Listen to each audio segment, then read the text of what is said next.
Alrighty guys, welcome to the live deck build of the Tana the Blood Sower and the Ishai Ojutai Dragon Speaker deck. This is actually going to be my themed codename Red deck where Tana is our Pokemon Master or Trainer and Ishai Ojutai Dragon Speaker is our starter Pokemon. Um, Once again, please follow me on Twitter and Facebook. I do have those pages up. You'll see that over there. There we go. You'll see that over there as far as what my handles are for them. I don't have yesterday's video up on YouTube yet, but I will over this weekend. So just be on the lookout for that. And I also will be uploading this video onto YouTube as well over the weekend. So please be on the lookout for that over there. In case you missed anything, or you can just come back on here, is fine. Any way or where that you view it is fine with me. That being said, let's get into this deck. Those of you that are following me, thank you so much. I really appreciate it. And those of you that are out there in the community that we all kind of follow each other, I super appreciate the support. It's been super fun. This has been quite the awesome start to this new journey so far. Okay, so let's get at it. Actually, while you're here for the deck, so let's go for the deck. Alright, so we've got Tana the Blood Sower. Now this is going to be our Pokemon trainer as far as this build is concerned. We have Trample, Elf Druid, 2 red and green for a 2/2. Whenever Tana the Blood Sower deals combat damage to a player that create that many 1/1 green sapperling creature tokens. The green sapperling creature tokens is this guy. What's up, man? It's been a minute. So going into this here, so 2 doesn't seem like a whole lot for Trample, but there's definitely ways to buff up Tana the Blood Sower so that way she can create more and more of our sapperling tokens. This isn't going to be super significant. We can make a bigger board state if we do more damage, sure, but really our main focus is going to be beefing up our quote-unquote starter Pokemon for this build. I'm doing good, man. I'm doing super good. Just kind of waiting out my time here in Virginia. I just got told that my PRD shifted, so I'm probably going to have to choose orders here pretty soon. You compete at tourneys with Magic. I've been playing Digimon TCG off and going do tourneys here and there. I don't do the tournaments. I actually like to play with my pod that I typically play with. And it's just, when we play Commander, and Commander is really a kind of a casual format anyway when it comes to Magic. So I don't really try to go like super competitive. In that sense, I just like to have fun and have like a good interactive game. Where you plan on heading next? I don't know. I'm kind of hoping that I can stay in the area right now because I really don't want to move. I feel like we just moved over here. So, yeah. Yeah, man. So, where are you at these days? While you're answering that, I will continue. So we're going to go over to our other partner, our starter, quote-unquote starter Pokemon for this build, our Bird Monk Ishai Ojutai Dragon Speaker. 2 white-blue, a legendary Bird Monk that starts as a 1/1 flying. Whenever an opponent casts a spell, put a +1/+1 counter on Ishai Ojutai Dragon Speaker, and then of course it also has partner. So Ishai can get really big really fast, especially in a 4 or more player pod. It's going to be the amount of spells that your opponents will cast will make Ishai huge, especially at the beginning of the game. If you get him out quick, then your opponents more than likely are going to try to get out their ramp onto the board, so it's going to be super easy for you to get those counters, and by the time it comes back to your turn, he's already a 4/4 more than likely. I have another deck, and this is something I'll do another deck explanation in the future, but this commander in particular can get huge really fast, and it does an incredible amount of damage if it's able to get through. I mean, I've had a turn where my opponents have cast multiple spells, and then on top of that, the deck is designed so that way it can put more +1/+1 counters onto him, right? Or double what's already there. And then it will be able to hit for a massive amount of commander damage.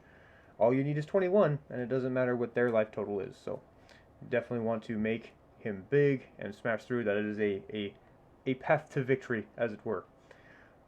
Portland, Oregon right now. Wife is getting her master's out here. I did see a couple of posts that where she had mentioned that on her Facebook posts. She posts pictures of the kids all the time too. They're really cute and they look just like you. All of them do. All right. So what do we want to do with this? Well, this is going to be more of a casual theme deck. We're going to find creatures that are going to make this deck very thematic. That being said, we're also going to try to make sure that they synergize well together for our game plan. We're going to have some efficient cards and some more onto the theme of what we're trying to do. So, that being said, I mean, we are a Pokemon Master. It makes sense that we would want to have a lot of creatures in this deck, right? Particularly a lot of different creatures, and preferably a lot of creatures that aren't like humans or elves themselves. So, we're going to purposefully try to find the kind of weird and different. To start, though, I always like to start with land. I like to build up from the mana base first, and kind of like how I've already done my explanations in the past. Like you notice that I start with land and then I go to ramp and card draw and I keep going from there. That's how I actually design my decks in real life. I sit down at my table with all my cards. Right, this deck is going to be one of those where I don't actually own these cards physically, at least in deck form. But at some point, depending on how much this actually ends up being, we might end up getting it as a gift for old Codename Red. So we'll see. We'll see what it actually comes out to be. So we have 4 colors in this deck.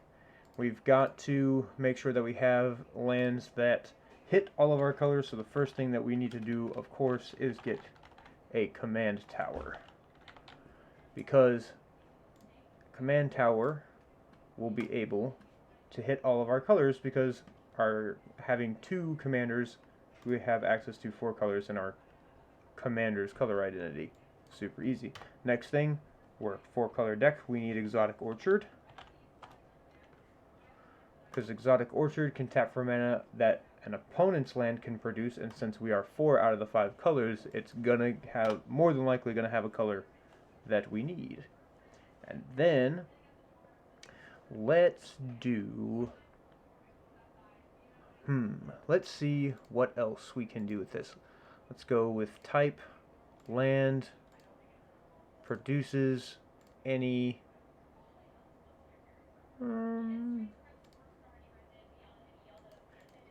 let's go with any and colorless only for the time being and see what we get.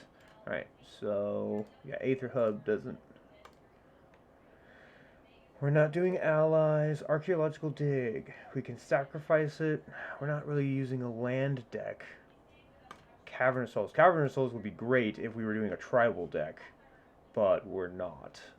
We're going to have a bunch of different creature types. Let's see. Grand Coliseum isn't terrible. Intercept. That's the only thing that really prevents me from wanting to add that card is because it intercept. But what we could do, let's see, what we could do.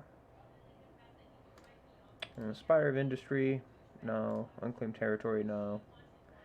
Voldaren Estate would be great if it was vampires, but no, I'm not doing that. Okay, we don't really got a lot of good options for colorless and any. Let's just go with any. Produces any. Let's see what we get.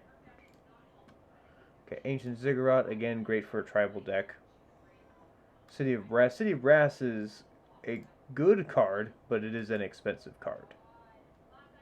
Whenever it's tapped, it deals 1 damage to you, and you add 1 mana of any color. Honestly, this is not a bad card, and you probably could find it for $20. Last I knew, it was a lot more. Well, you can see that the foil one is like stupid expensive right there, and that's just the 7th edition. Yeah, try to get these older versions. Oh, it's not so bad. You get that for 21.45 if we can find it for that price. That's not that bad. Yeah, let's put that in there. We'll put that in our build. City Brass. It's not a bad one. Deals 1 damage, gets it 1 mana of any color. I'd say it's worth it. Even if it's only for a little bit. Forbidden Orchard. I want to find a deck that uses Forbidden Orchard. You put 1 mana of any color, and then you can, whenever you tap one, you give an opponent a colorless spirit creature token. There's got to be like some political deck out there that really uses Forbidden Orchard well. It's not this one, but there has to be one out there. Yeah, Mana Confluence, which is basically the same thing as City of Brass. This is actually more expensive. This is about 20 more, 10 to 20 more dollars depending on who you go to. And that's a reprint of it that came out in Commander Legends, but that's probably still the same price. This is the Zendikar Expeditions version, which is stupid expensive. All of the Zendikar Expedition cards are highly sought after, and they're super expensive. We could probably go with Path of Ancestry, though the only thing that we would use it for is tapping for a color, or yeah, tapping for a color in our commander's identity. Rarely are we going to have a creature that actually shares the type of Elf Druid and Bird Monk. We might have other birds in here. I don't know how effective that would be, though. Reflecting Pool is a great land. It's $25, though. But if you can get your hand on one, that's a good option.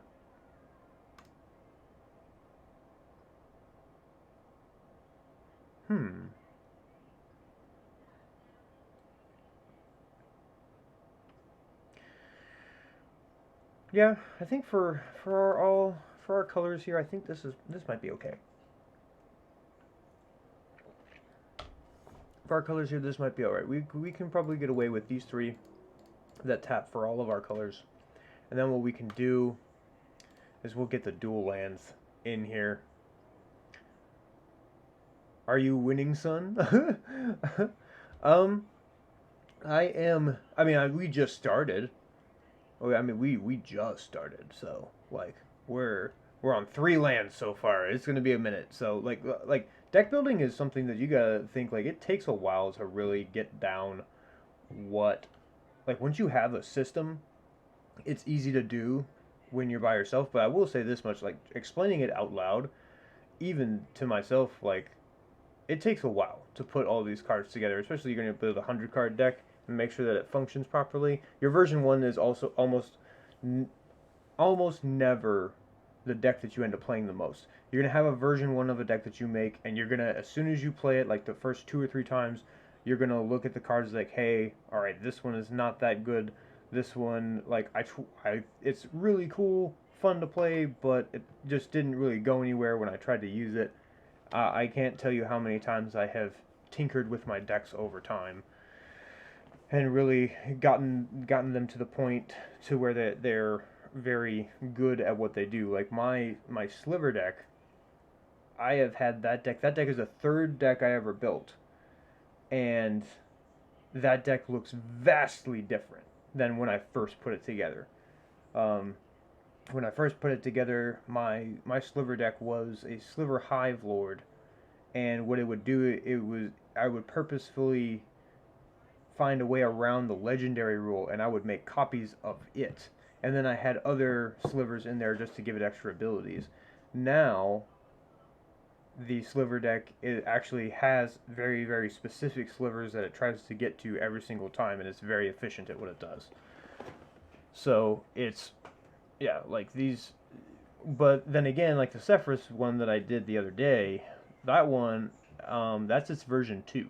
And that's just because I've been playing now for 5 years, and I've just gotten used to understanding how I like my decks to be built, what I think is actually the easiest way to build, and what I've come down to a basic formula and as to how I want my decks to be built and how quickly it will be built.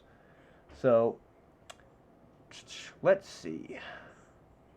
All right, so we got let's go. Got exotic orchard. Let's go with some. Let's go with some tri lands. Let's go type land and produces green, blue, white, and we're gonna go and only. We're gonna go down the list. All right, cool. So we got Seaside Citadel or Treva's Ruins. We could put Treva's Ruins in here. That actually might be better than Seaside Citadel in a way because it's enters tapped. At least if we do Treva's Ruins, we can still tap the land that we're going to bounce with Treva's Ruins anyway. So let's do that. Let's put in Treva's Ruins, and then the next in the list we're gonna take off white and go to red.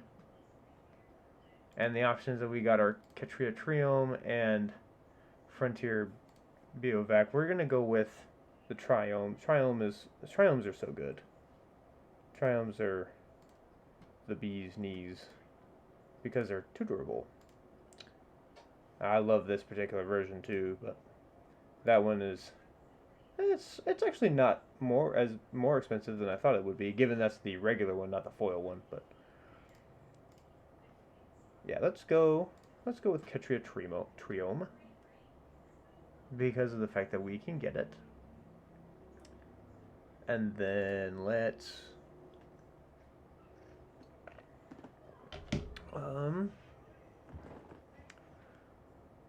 move the blue now to white.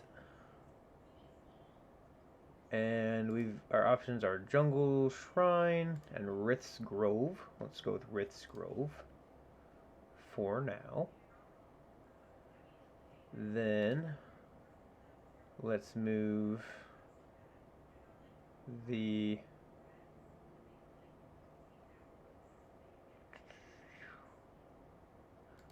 green to blue.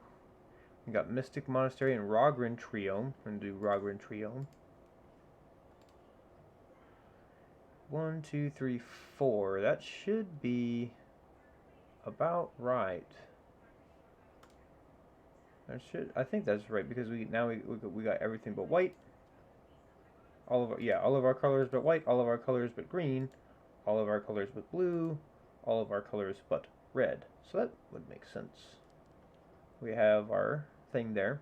And in the future, we can replace these two lands with the lands that are coming out in the Streets of New Capenna ones, so that way they're also tutorable. I think that would be a good idea. Even though they would enter-tapped, my opinion is I would rather have a land that I can search for that enters tapped, just because of the fact that I can actually search for it, actually pull it out and round out my colors. It's so, especially in like 3, 4, 5 color decks, it's so important to hit. So what's your team of 6? So in this deck, it's gonna be a little bit difficult to just say you have a team of 6. What we're gonna do though is we're gonna have a creature-based deck.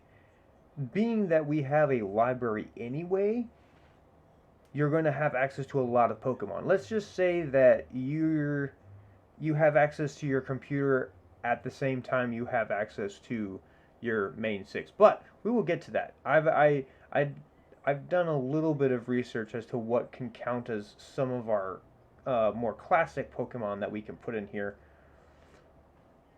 So let's see. Rith's Grove looks something like from Labyrinth. Maybe, like, I mean, yeah. Like, I mean, and this is an older card, too. A lot of things in the older sets look like they came out of Labyrinth. I'll tell you that much. Alright, so let's see. Let's get some dual lands in here that... Let's get some dual lands in here that maybe...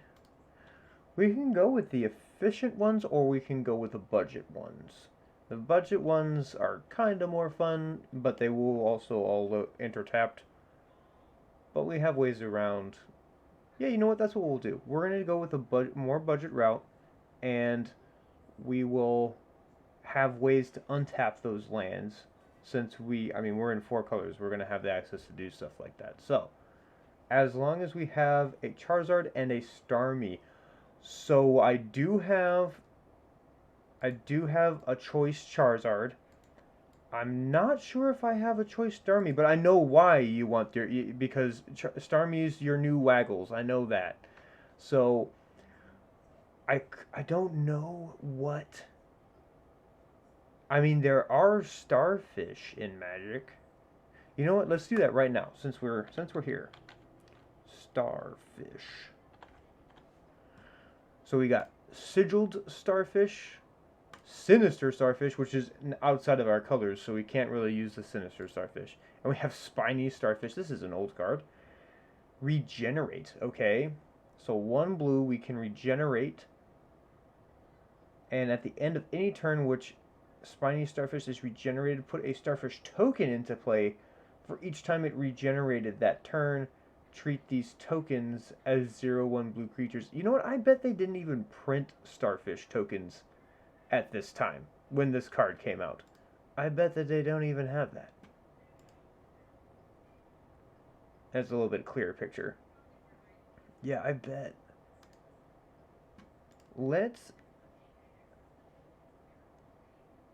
put you. Let's put sigiled starfish. We're gonna put that in our sideboard, and spiny starfish. We're gonna put that in our sideboard.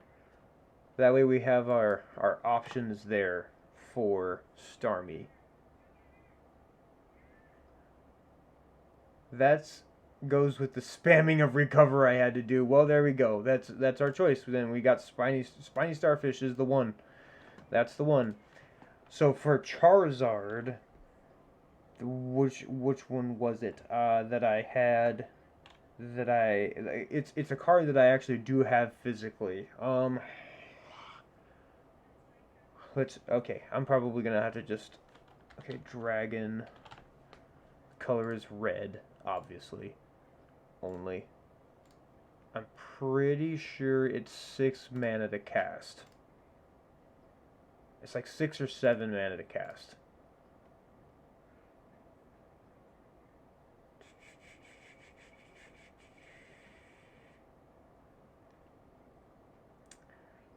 Nope. Balefire Dragon. That's the one. Yeah, and he's a beefy boy too. So Balefire Dragon, 5 red for a dragon flying 6/6. Whenever Balefire Dragon deals combat damage to a player, it deals that much to each creature that player controls. Yeah, that's our Charizard. That's gonna go in our sideboard. And even looks like he's doing Swift. Yeah. Yeah, that is a shiny Charizard. Yeah, man. Like, yeah, Balefire Dragon's freaking brutal, and it's a $26 card, and there's good reason for it. He's basically a board wipe, and he's going to satisfy a board wipe slot in our deck so that way he doesn't take up any other slots. Let's... So since we're here, actually, before we get into the rest of the lands, we'll just do the more fun part, actually, right now. So, there is...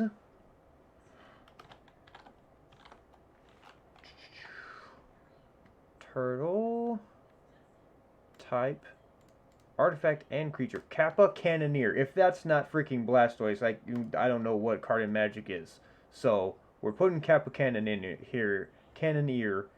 That was hard to say for some reason. In here.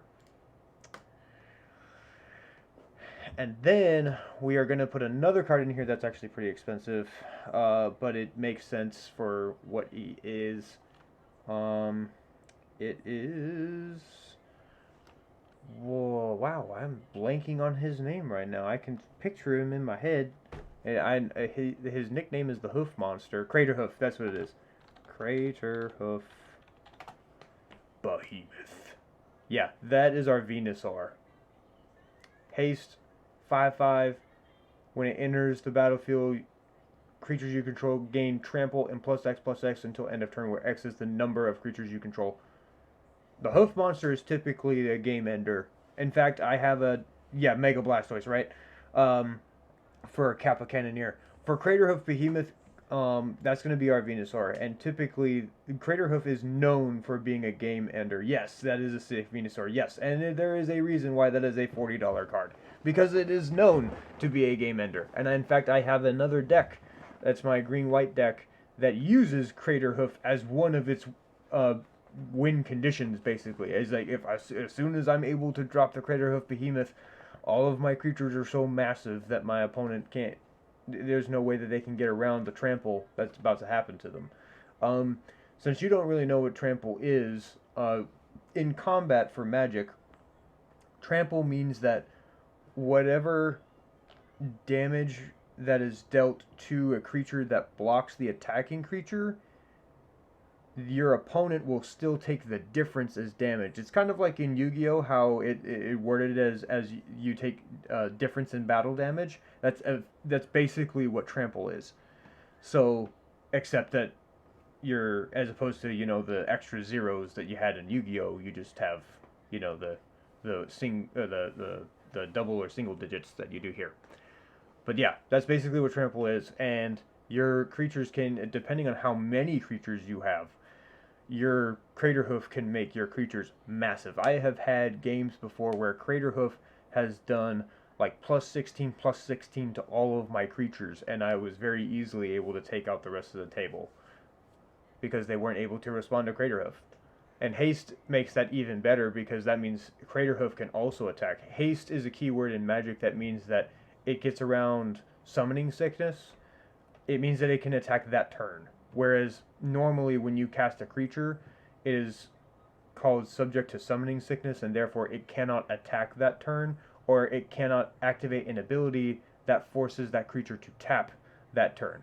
If you have to pay mana into it or anything else like that, you can still do that. Or if you like discard a card or whatever, those abilities are okay. But anything that would force that creature to tap in order to do something are subject to summoning sickness. Alright, so...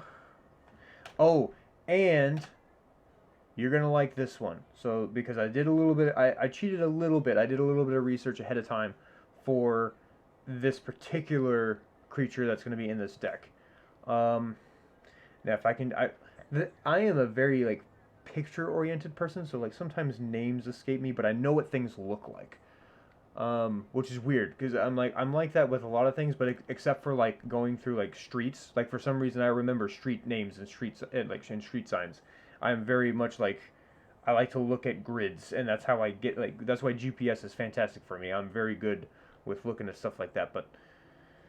Yeah, when it comes to anything else, it's like I never remember names. I remember what you look like, That's just, I don't know. My mind's weird. Anyways, it is... What is this? Rhino... Beetle... Yes, Crash of the Rhino Beetles. So Crash of Rhino Beetles is going to be our Heracross. I mean, it even looks kind of like Heracross. And I know that's like your favorite Pokemon. And much like Heracross, it's just a freaking beefcake. So this thing is a 5/5 with Trample. And then Crash of Rhinos gets +10/+10 as long as you control 10 or more lands. So this thing, like towards the late game, is just a 15/15 beefcake. Yeah, there you go. Yep, Heracross. So this thing is, yeah, it's going to be like late game. This thing is a 15/15 beefcake, and it's going to more than likely destroy anything in its path.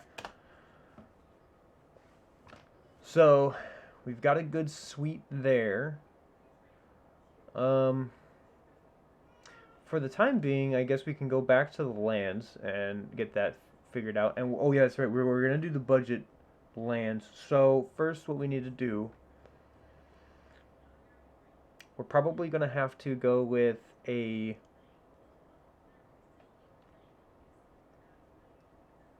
We're going to have to go with some dual lands that have an ability to enter untapped, and then we're going to have some of those lands that are going to have to come in tapped, but they still have the land subtypes on them. So let's just do that. Let's go with a mountain, forest, Cinderglade. So Cinderglade, yes, comes into the battlefield tapped unless you control two or more basic lands. It's a budget option. It's $1, just a little bit over $1. So that might be a good option. And then let's go with a Plains Forest. Canopy Vista, which is the same thing. And then let's go with Island Plains. And we're going to get Prairie Stream, which is the same thing. And then we have to get the ones that intertapped. Unfortunately, we're going to have to get the Snowlands in this case because they don't have these particular color pairings that do what Prairie Stream and those other ones do. Oh, poor Bubba. He's upset. I don't know what's going on with him. I mean, I know Annabelle's out there, but he's probably hungry. It's about that time. It's 9 o'clock. Okay, so Alpine Meadow. Highland Forest. We already have our Mountain Forest, so we don't got to worry about that. Rhinewood Falls, going to need that. And we could do like a snowland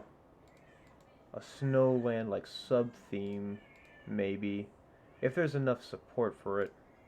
Volatile Fjord, that's the other one that we need. Okay, cool. So now we've got our suite of 6 dual lands. We're sitting at 15 cards, 13 lands right now. Decent.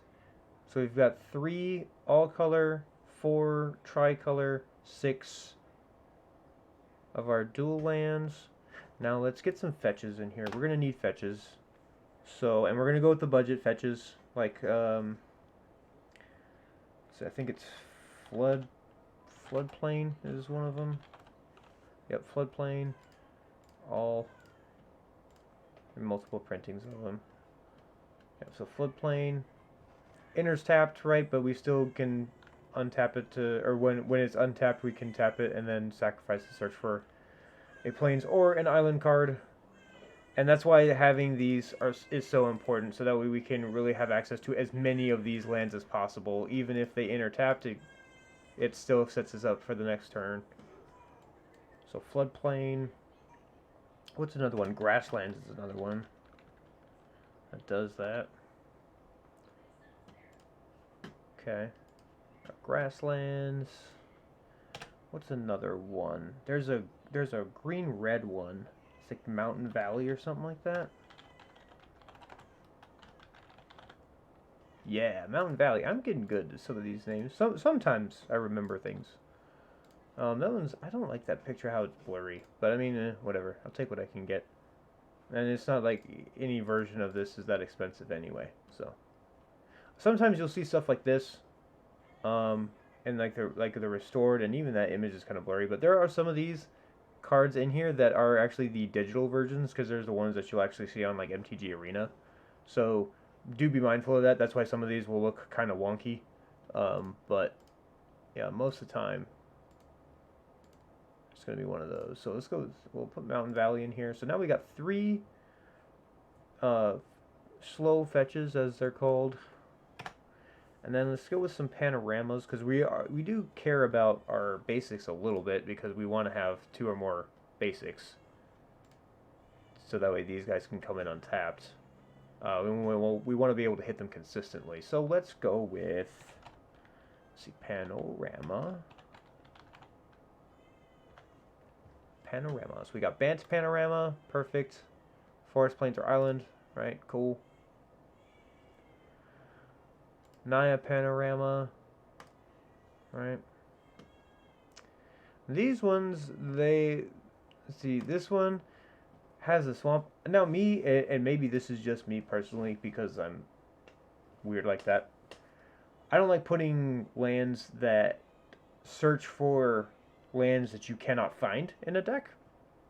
Like, for example, like this Jund Panorama, right?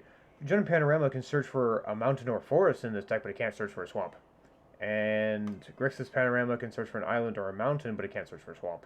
And so that's what, like, Like, as much as I could put all 5 panoramas in here, but I really don't want to.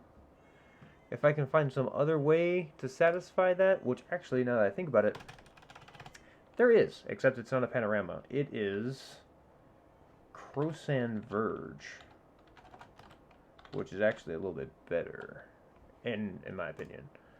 Yeah, so it enters the battlefield taps and can tap for colors, but we can tap 2, sacrifice it, and then we get 2 lands, because we get a forest card and a plains card that we can put into the battlefield tapped.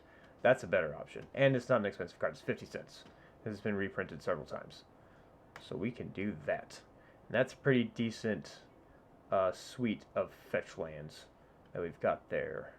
We got, yeah, so Croissant Verge, Mountain Valley, Grasslands, Floodplain, and then we have the 2 panoramas. So that puts us at 6 fetch lands. That's pretty decent. That's pretty decent for our lands. And now we're up to 19 lands. Decent. So if we were to put this at 30 lands for this deck, that would mean that we would have to have 11 basics. That's not bad. 11 basics is right within our range there. So we can do 11 basics. That's not bad. For the time being, let's look up the snow lands again. Snow, okay, cool. And yeah, they've got the full art ones, but honestly, and like these full art ones are kind of cool from the first Modern Horizons set, but honestly, these Kaldheim ones are pretty sick. I like these ones a lot. And the Kaldheim ones are a little bit easier to get a hold of now, too. So let's do that. We're going to, 1, 2, 3, just for the time being, we'll adjust the basic land numbers as we actually round out our deck. We don't have to do that right now, but we are going to at least make sure that we have 30 lands in this deck. Oh yeah, these are super special ones. These they have like I think this is like a secret layer of the snow covered, but like it doesn't show the price up here, probably because of the fact that it's in the secret layer, but those are expensive. Like they're good cards. They're for collectors. Oh, jeez. Excuse me. They're good cards for collectors, but they're not worth actually just buying them outright. My personal opinion. All right, plain. Now the next one is plains. Cool. Yeah. All right. Oh, we got 31 lands. Okay, that's what I saw 33 at the top. I was like, wait, what? Okay. So we got 3, 3, and 3, 3. Probably gonna have less red than anything else, but we'll see. For the time being, I'm just trying to make sure that we got an even land count here of 30, so that way we can maximize our ramp. So if we've got 30 lands, this means that we want to hit. Thank you. So if we've got 30 lands in here, this means we're going to want 16 ramp. I have a general rule that I've always followed since I started following Tellurian Community College. He doesn't need me to shout him out. He's a pretty big channel on YouTube already. The professor, he's cool dude though. He has in his deck videos that actually took a lot to heart when I was starting to really figure out how to do my deck builds is 46 mana sources in your deck. You want to have 46 to start with, and then you can adjust as you need from there. Honestly, I have never really swayed from that. All of my decks have 46 mana sources, but what I do end up doing is I'll have between 30 to 33 lands, and I'll have between 13 to 16 mana sources depending on, like, I'm gonna have more mana sources if I have less lands, right? Same, and vice versa. So I will say that my decks since I've been doing it that way, have been very consistent. Even my not green decks hit their lands pretty well, or at least hit their mana well. So that's good. The fact that they're able to do that. In fact, I've even played a few games, even within the past few months, where my non-green deck actually has more land on board and more mana on board than the green deck does, and I'm just sitting there kind of confused. But at the same time, it actually speaks to how the design of the deck works, because I have that much ramp in the deck that makes it able to do that. And consistent card draw too, right? Because you need consistent card draw to be able to get to them. But alright, let's get started with this ramp. So part of our ramp package means that we're going to need to make sure that our lands can untap. Right, because we've got, let's see how many lands that would actually enter tapped here. We've got 1, potentially 2, 3, 4, 5, 6, 7, 8, not that one, 9, there we go, 10, 11, 12. 12, that's almost half of the lands in this deck that enter tapped. So yeah, we're going to want something that at least allows them to untap and we can utilize that mana. So let's get Lotus Cobra.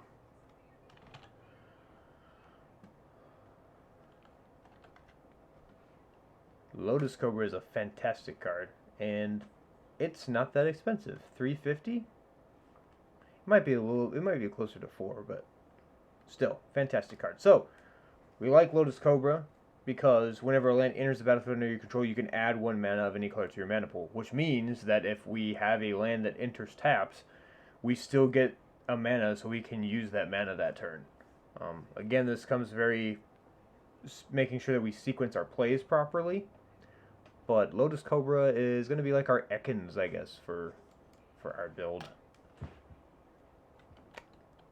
Then obviously we're going to put Soul Ring in here, right? Every deck needs Soul Ring.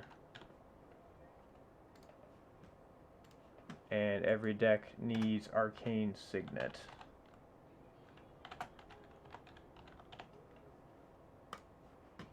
Boom, boom.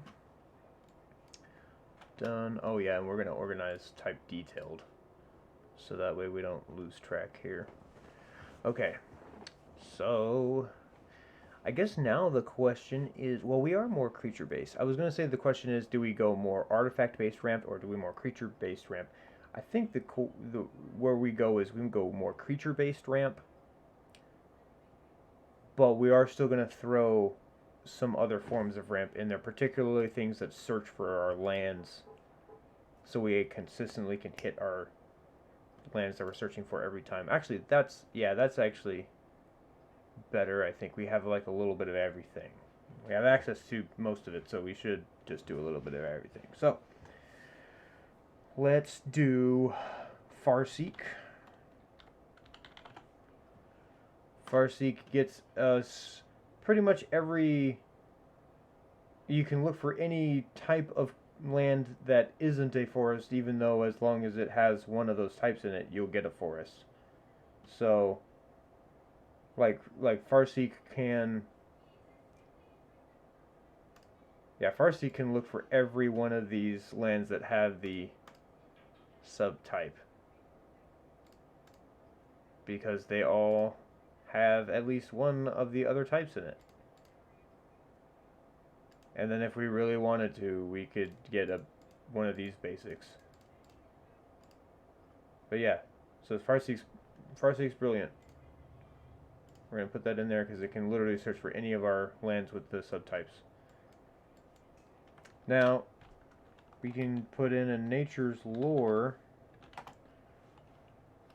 Oops, maybe spell it correctly. Put in Nature's Lore. Now, Nature's Lore is, yeah, this one's a $7 version. There's a cheaper one. Yeah, there's $5, basically $5 version. It says the same thing. Search library for a forest card, put that card into play, and then shuffle library afterwards. Now, it doesn't hit all of them, but it'll hit Cinderglade, Canopy Vista, Ketria Triome, Rimewood Falls, obviously any of our basic forests. So still worth it. We're gonna put that guy, put Nature's Lore in there, and then we're also gonna put 3 visits, is what it's called.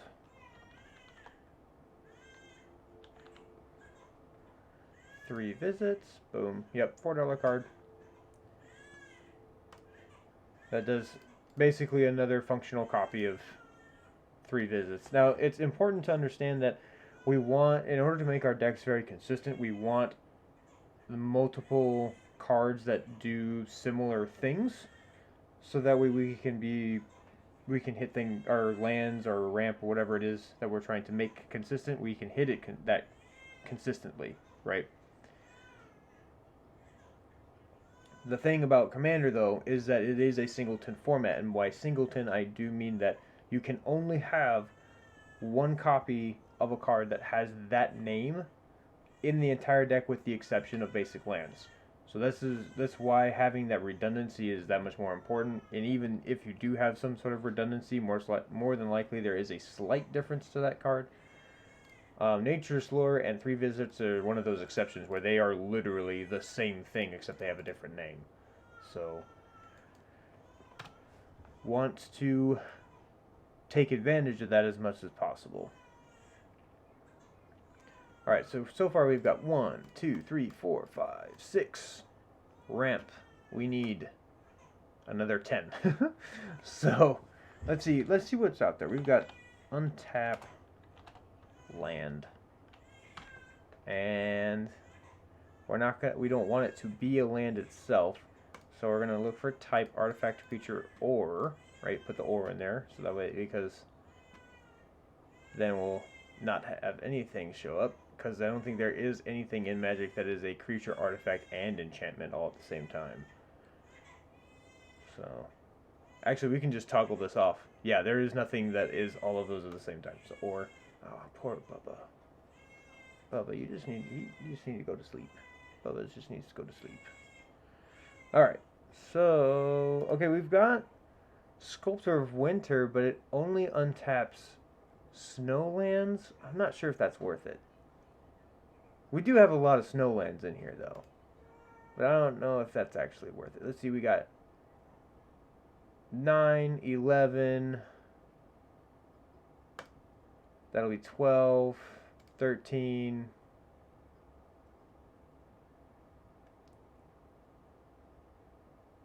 14. So once again, almost half of our lands. But that still doesn't hit all of them. Voyaging Satyr, yeah, Voyaging Satyr is worth it. We're going to put Voyaging Satyr in there because that's going to untap a land. And it doesn't matter. It untaps any land. I think it's definitely more worth it than Sculptor of Winter, because it's not like all of our lands are snow lands, it's just a good chunk of them are. Just don't want to have to jump over any extra hurdles.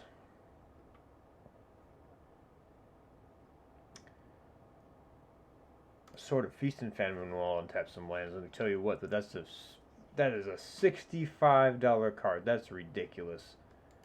You know, the funny thing is that actually, as a gift, yeah, that version is $128. That's craziness.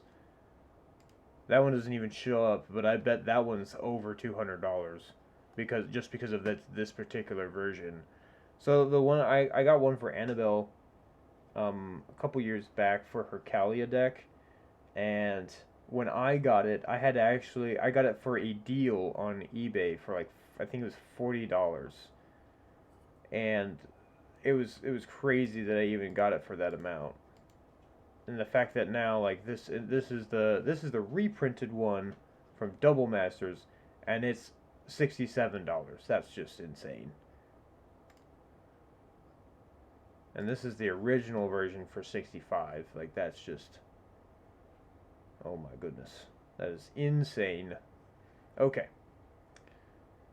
Bear Umber. Bear Umber is an option. Because it does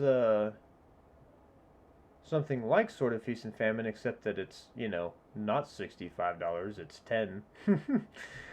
um, but we're not really an aura deck. So it's kind of, I don't know. I don't know if that's the, I don't know if that's the direction we want to go. And even then, like at this point, we're getting up into the 5 mana, you know, 4 or 5 mana. That's not really ramp at that point. It's just kind of an extra ability.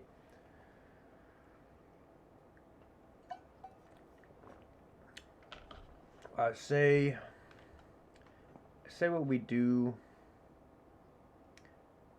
probably is that we put in Amulet of Vigor, but we don't count it as one of our main ramp spells. I mean, given we're gonna have like 16. Oh wow, Amulet of Vigor is a $22 card now? Holy crap. Yeah, when I got Amulet of Vigor, it was like a $6 card when I got them. Because I bought a few of them. But man, that was back in 2017 too. That's crazy. It went up a lot. Okay, well, let's put Amulet of Vigor in here. We'll put it in the sideboard for right now. And then let's, yep, untap lands. Let's see if we gotta untap all lands. Let's see what we get with that. We've got Animist Awakening, but it's an X spell. Not sure. I don't feel like that's... Yeah, and then it goes right back up to Sword of Feast and Famine.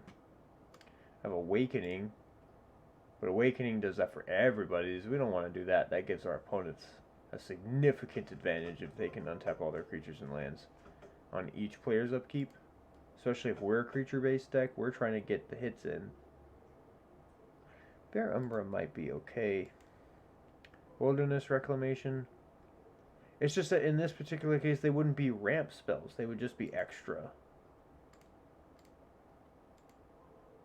It would just be extra value to make sure that we're getting or untapping our stuff. Hunting Wilds. This is not a card that we want, I don't think, in this deck, because you pay 3, search library for 2 forest cards, put them in the battlefield tapped. Okay, but it's well, no, it's not 3, it's 4. It's 3 colorless and a green, so it's 4 mana to get 2 lands tapped. And then if it was kicked, then they become 3/3 green creatures that have haste, but they still enter tapped. So it's like, oh no, it does say untap all forests. Okay, but not all of our lands are forests, so it's like, it's not, we're not one of those landfall decks or lands matters decks. Very creature based. A Bear Umbra might not be a bad idea. We'll put Bear Umbra in there in the sideboard as well with Amulet of Vigor.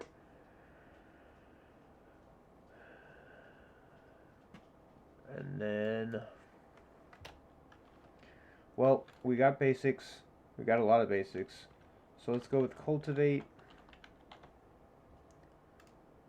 So search library for up to 2 basic land cards. Reveal those cards. Put 1 into the battlefield, 1 into tapped, and 1 into your hand. Cultivate and Kodama's Reach is another one of those that they basically do the same thing, and it's good to have that redundancy.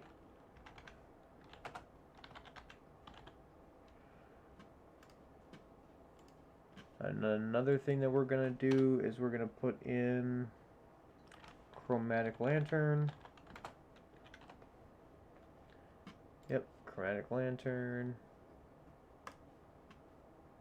Because that is going to color fix all of our lands, plus it also taps for mana. So, and that's probably where we're going to keep the top of our ramp curve there at 3. We don't really want to go higher than that if we can help it. So we've got 1, 2, 3, 4, 5, 6, 7, 8, 9. We still need 7 more ramp cards. particularly ones that preferably untap our lands somehow. Or put our lands into the battlefield here. Let's see.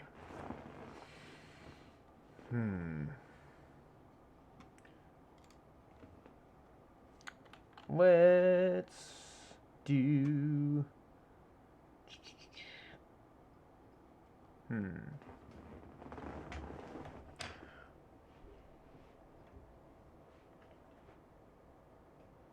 Well, you know what we could do?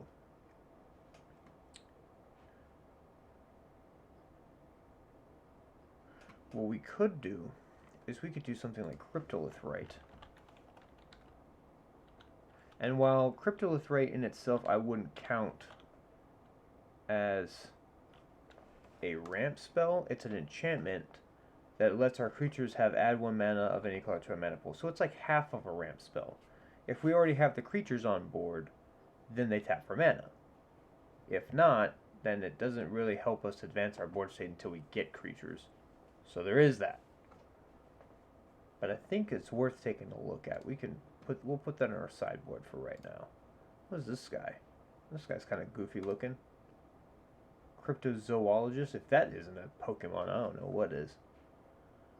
Look, there's a Snake Elf Scout. That's got to be some sort of Pokemon. So it's like a clues. Yeah, investigating clues stuff. So it's not really our game plan. Looks kind of cool though.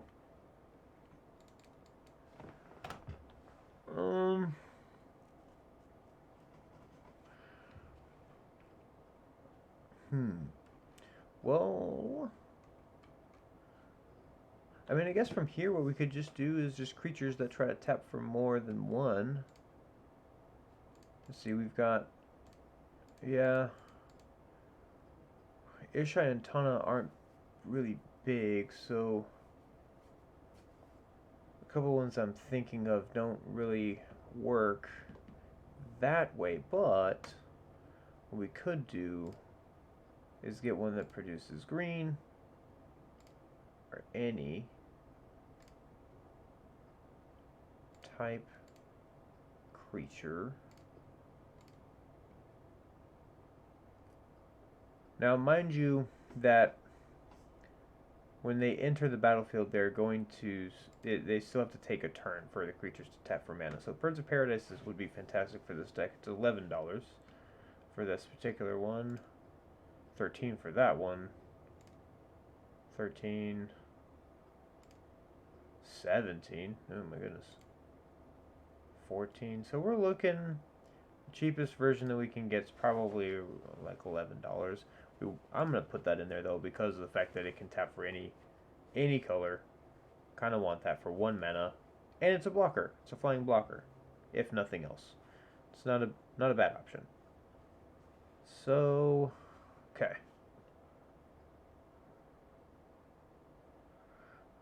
Yeah, Elvish Mystic, all of the Mana Dork elves. They're fun. But that's not what we... Yeah, Llanowar elves too. We don't really need those in this deck though. We're not in an elf tribal, so... Now, I would add something like Bloom Tender. This would be fantastic. But this is a $40 card. Where we're already going, this deck is already going to be... It's going to be pretty hefty. We don't want to add extra. That's a cool looking Bloom Tender. But that's looks like a special version. Yeah, well, that one's not that too much more expensive than that version, but... Yeah. In any case. Let's see... Yeah, Elysian Caryatid is one of those I was thinking of in my head, and it's great because it can potentially add 2 mana of any color, but we have to control a creature with power 4 or greater, and while Ishai can get big, it doesn't guarantee that... Well, I mean, it's 2 mana. I mean, it's basically the same thing as Voyaging Satyr. Voyaging Satyr untaps a land, Elysian Caryatid gives us 1 mana, and then if Ishai does get big enough, or if even Tana gets big enough, then it potentially taps for 2. It's not a bad option. Yeah, we'll do it. Let's do that. Take a chance. Incubation Druid. Incubation Druid is one of my favorites. So you can add 1 mana of any type of land that you control could produce if Incubation Druid has a +1/+1 counter on it, and add 3 mana of that type instead, and then it has a way to put +1/+1 counters on it. Now, given you have to pay 5 in order to adapt 3, which means it'll get 3 +1/+1 counters on it, but it is still going to, like, 3 mana, like a like if you got a 2 mana Gilded Lotus, effectively a 2 mana Gilded Lotus with suspend, which, I mean, I don't know about the suspend part. Maybe I was going a little bit too far on that. But 2 mana for effectively a Gilded Lotus, if we can put a +1/+1 counter on it super quick, worth it. Yeah, we're going to put Incubation Druid in here. Then Ornithopter of Paradise. I like it. Oh, yes. Actually, I do want Ornithopter of Paradise in here because of the fact that it's an artifact creature. So this is going to go back to our Kappa Cannoneer. So our Blastoise, right, has Improvise, meaning that artifacts can help cast it. So even our artifacts that don't tap for mana can help tap to cast Kappa Cannoneer. Has Ward 4, so Ward is a fairly new keyword. This means that if your opponent were to target this card, they have to pay whatever the extra cost is on it in order to target it. So if for Kappa Cannoneer, your opponent would have to pay an extra 4 mana to be able to target it with another card, like say Swords to Plowshares. So you'd be paying a 5 mana Swords to Plowshares to get rid of this thing, which, by the way, is ridiculous. People put Swords to Plowshares and super efficient cards in there because of the fact they're super efficient. And with stuff like Ward, it makes it super inefficient. But if they still have a lot of mana that they can spend, they can still use it, I suppose. I mean, to me, it's still technically hexproof, but I guess it's like more fair, quote unquote, hexproof. But yeah. The other part is, whenever an artifact enters the battlefield under your control, put a +1/+1 counter on Kappa Cannoneer, and it can't be blocked this turn. Now, that is why we want Ornithopter of Paradise.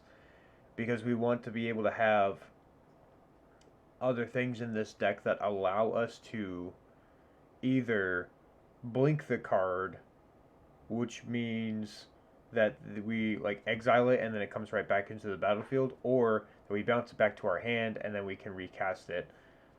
So that way Cannoneer can get this trigger. I really like the look of these creatures. Yeah, man.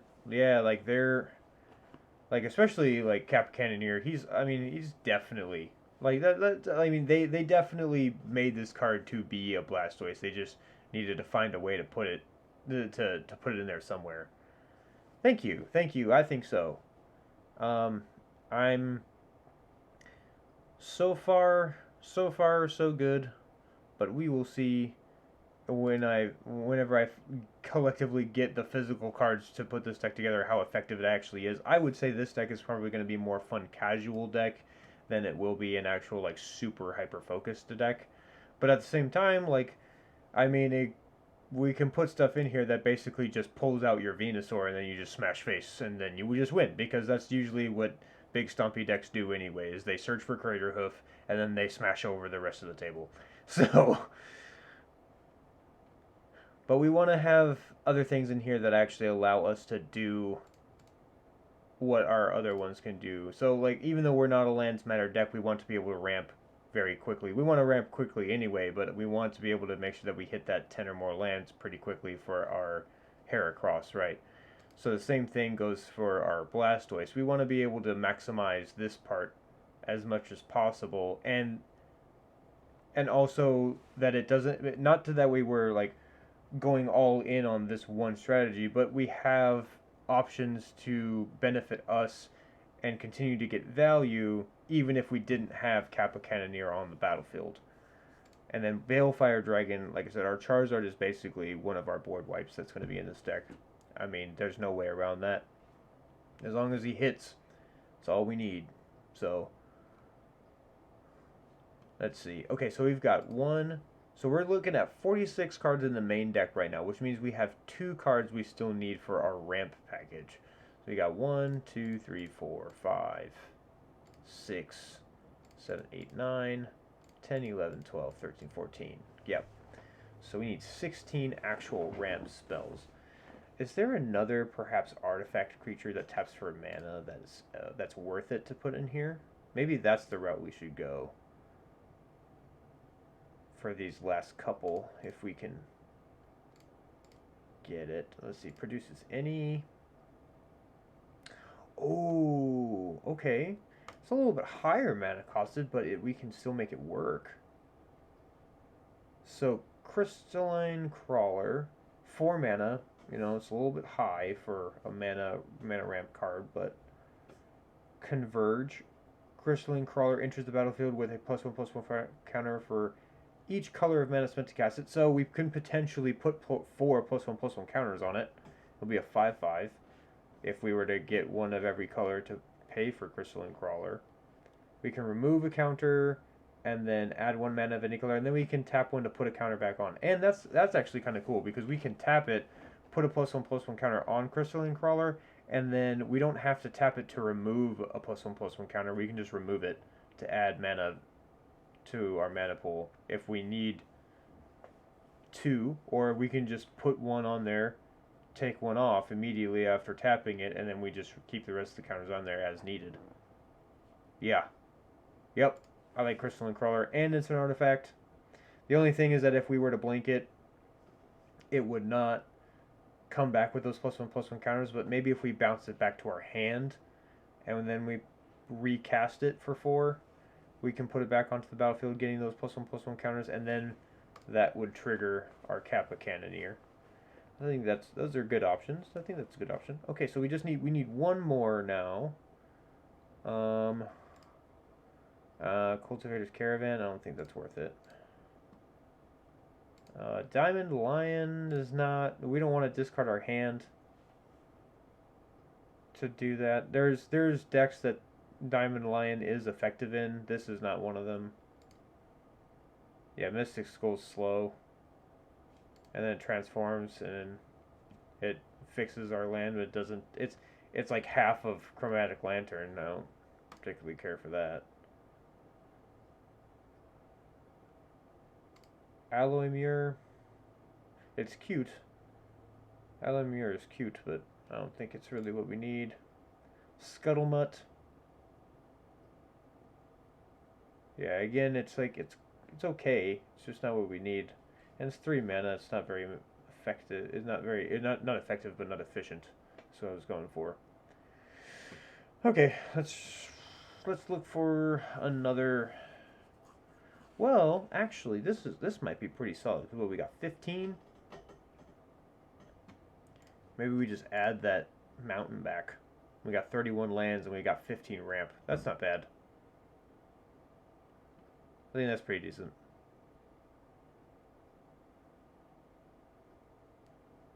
Or there's always or, right? There is one potentially. What is it? Ferocious is the keyword that's on it, but it's not really. It's one of those like sort of keywords, but not really. Yeah, Whisper of the Wilds. Whisper of the Wilds wouldn't be a bad one either, because it's effectively a slightly worse version of our Elysian Caryatid. Well, we're trying to avoid. I mean, yeah, we're trying to avoid humans and druids as best. Well, not druids, but we're trying to avoid humans and elves as much as we can. There's just some that are just kind of hard to avoid, really. But perhaps we can get away with it this time. Well, I mean, we already got Incubation Druid in here. We already got an Incubation Druid in here. So it stands to reason that perhaps we add Whisper of the Wilds in here. And Whisper of the Wilds has got like this crazy cloak on that makes her look like a Pokemon anyway, so she will be one of those. The Incubation Druid doesn't look like a Pokemon, really.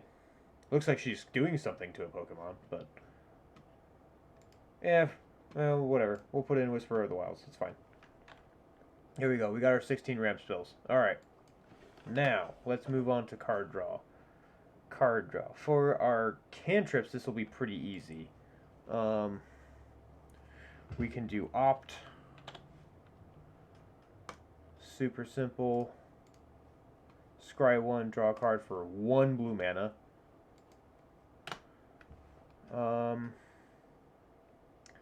Next one is Preordain.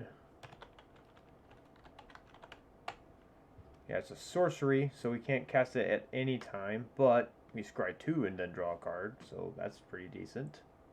I'll take it. The next will be Impulse. Impulse is a fantastic card. Next will be Shimmer of Possibility. Yep, which is basically the same thing except a sorcery. Next we'll have Worldly Council, because we are in a 4-color deck where we can potentially get that domain trigger. So we can dig for, at most we're digging for 4. If nothing else, we're digging for 3. And then we can get Anticipate. And Anticipate guarantees 3. So there we go. Pretty easy for our cantrips. 1, 2, 3, 4, 5, 6. Easy 6 cantrips to pick from. Now, what we want to do is get our mass draw spells. We're probably likely going to want 4. How many cards are normally in a deck? For a commander deck, it's 100 cards to include your commanders, right? So in this case, you have 2 commanders, so that's actually going to be 2 in your command zone, which means your actual deck to start will be 98 cards in the deck. Let's see. For mass draw. Mass draw. So we want to be big and tall, right? We want to be big and tall. So we want to have cards that allow us to draw a significant amount due to the amount of creatures and how big they are. So let's see. Let's go with something like Rishkar's Expertise. Right? So in case we do end up getting a massive creature, or maybe our starter Pokemon is just a freaking beefcake, we can take advantage of that, draw cards equal to the greatest power among creatures you control, and then you may cast a card with converted mana cost 5 or less from our hand without paying its mana cost. Super good. Yes, draw cards and to cast something for free. Yes, please. For free. Give me a chicken sandwich and waffle fries for free.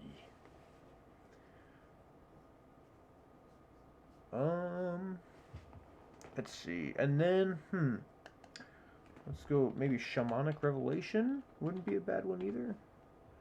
Right? If we've got a mass, yeah, draw a card for each creature you control, and then Ferocious, gain 4 life for each creature with power 4 or greater.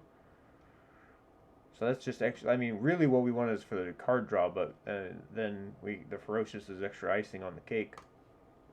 Do that.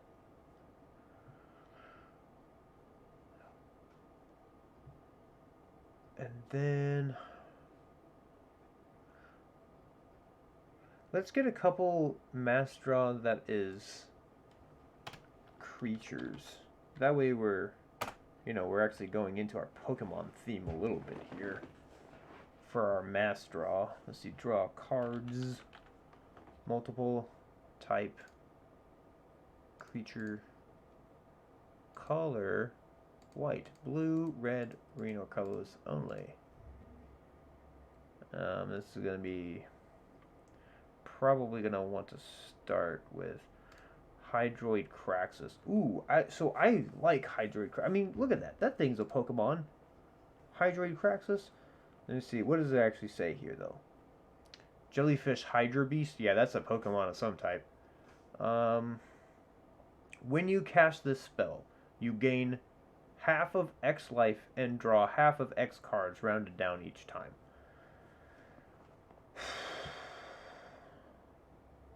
I don't know, man. So, like, and then Hydroid crosses into this battlefield with X +1/+1 counters on. Okay, so, but even if I pay 4 into X, right? I'm paying 6 mana total for Hydroid Craxus.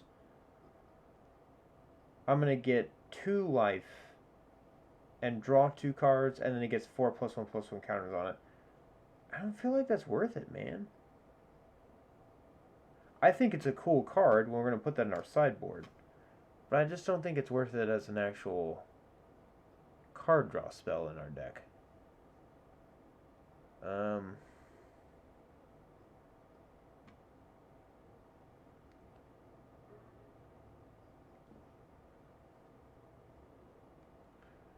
Let's see.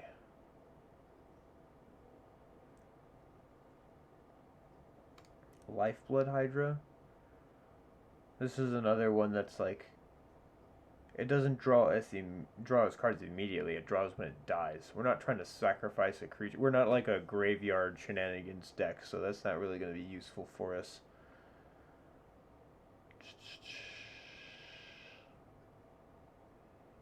Let's see.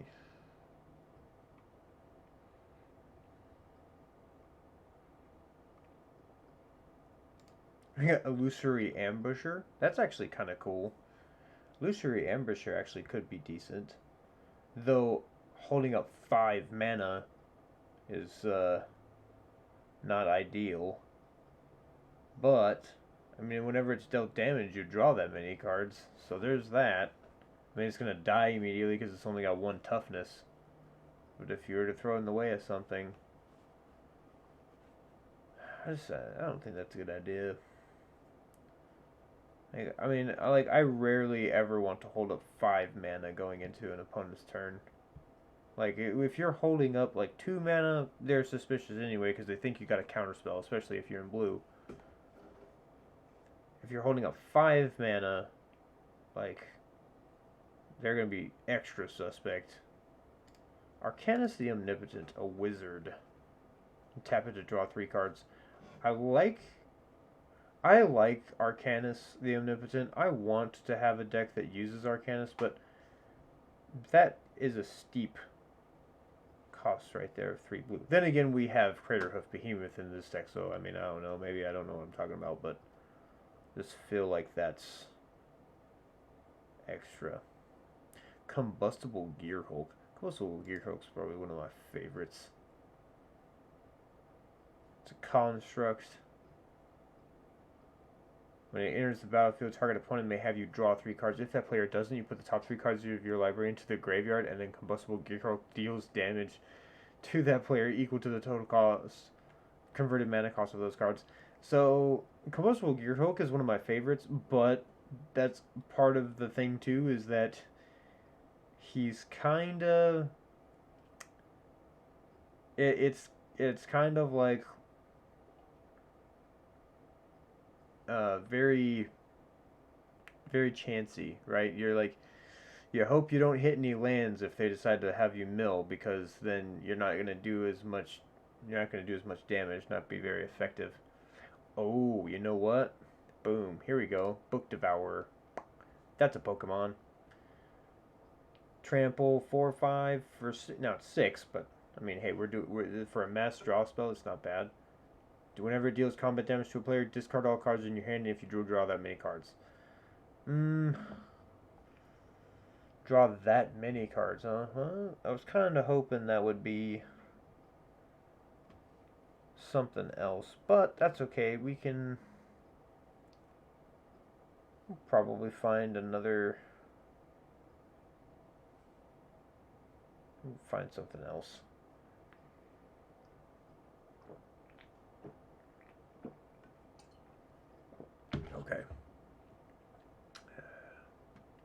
Tashana, Voice of Thunder, I think is fantastic. Merfolk Shaman. It equals to its power and toughness is equal to the number of cards in your hand. You have no maximum hand size, and then when it enters the battlefield, draw a card for each creature you control. I don't know. I don't know if that. I don't know if that is the most effective mass draw spell that we can use in this deck. Prime Speaker Zagana, where X is the greatest power among other creatures you control. Prime Speaker Zagana might not be a bad option. A Merfolk Wizard. I mean, she definitely looks like a Pokemon. I mean, Elgeth, Crossroads Augur, Sphinx. If you would scry a number of cards, draw the many cards instead. That's cool. I do want to build a deck, I think, around this guy at some point. I just don't know what that looks like just yet. Consecrated Sphinx. Consecrated Sphinx is fantastic, but most people like see this card and they want to kill it on sight. For every time an opponent draws a card, you draw 2 cards. Oh my gosh. You are digging like crazy through your deck.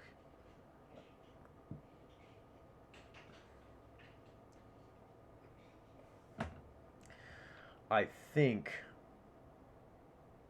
it's a dangerous notion, right? Thinking. I think what we do. So we got Ruin Grinder. When Ruin Grinder dies, each player might discard their hand and draw 7 cards. But yeah, but we have to get Ruin Grinder to die. That's the problem.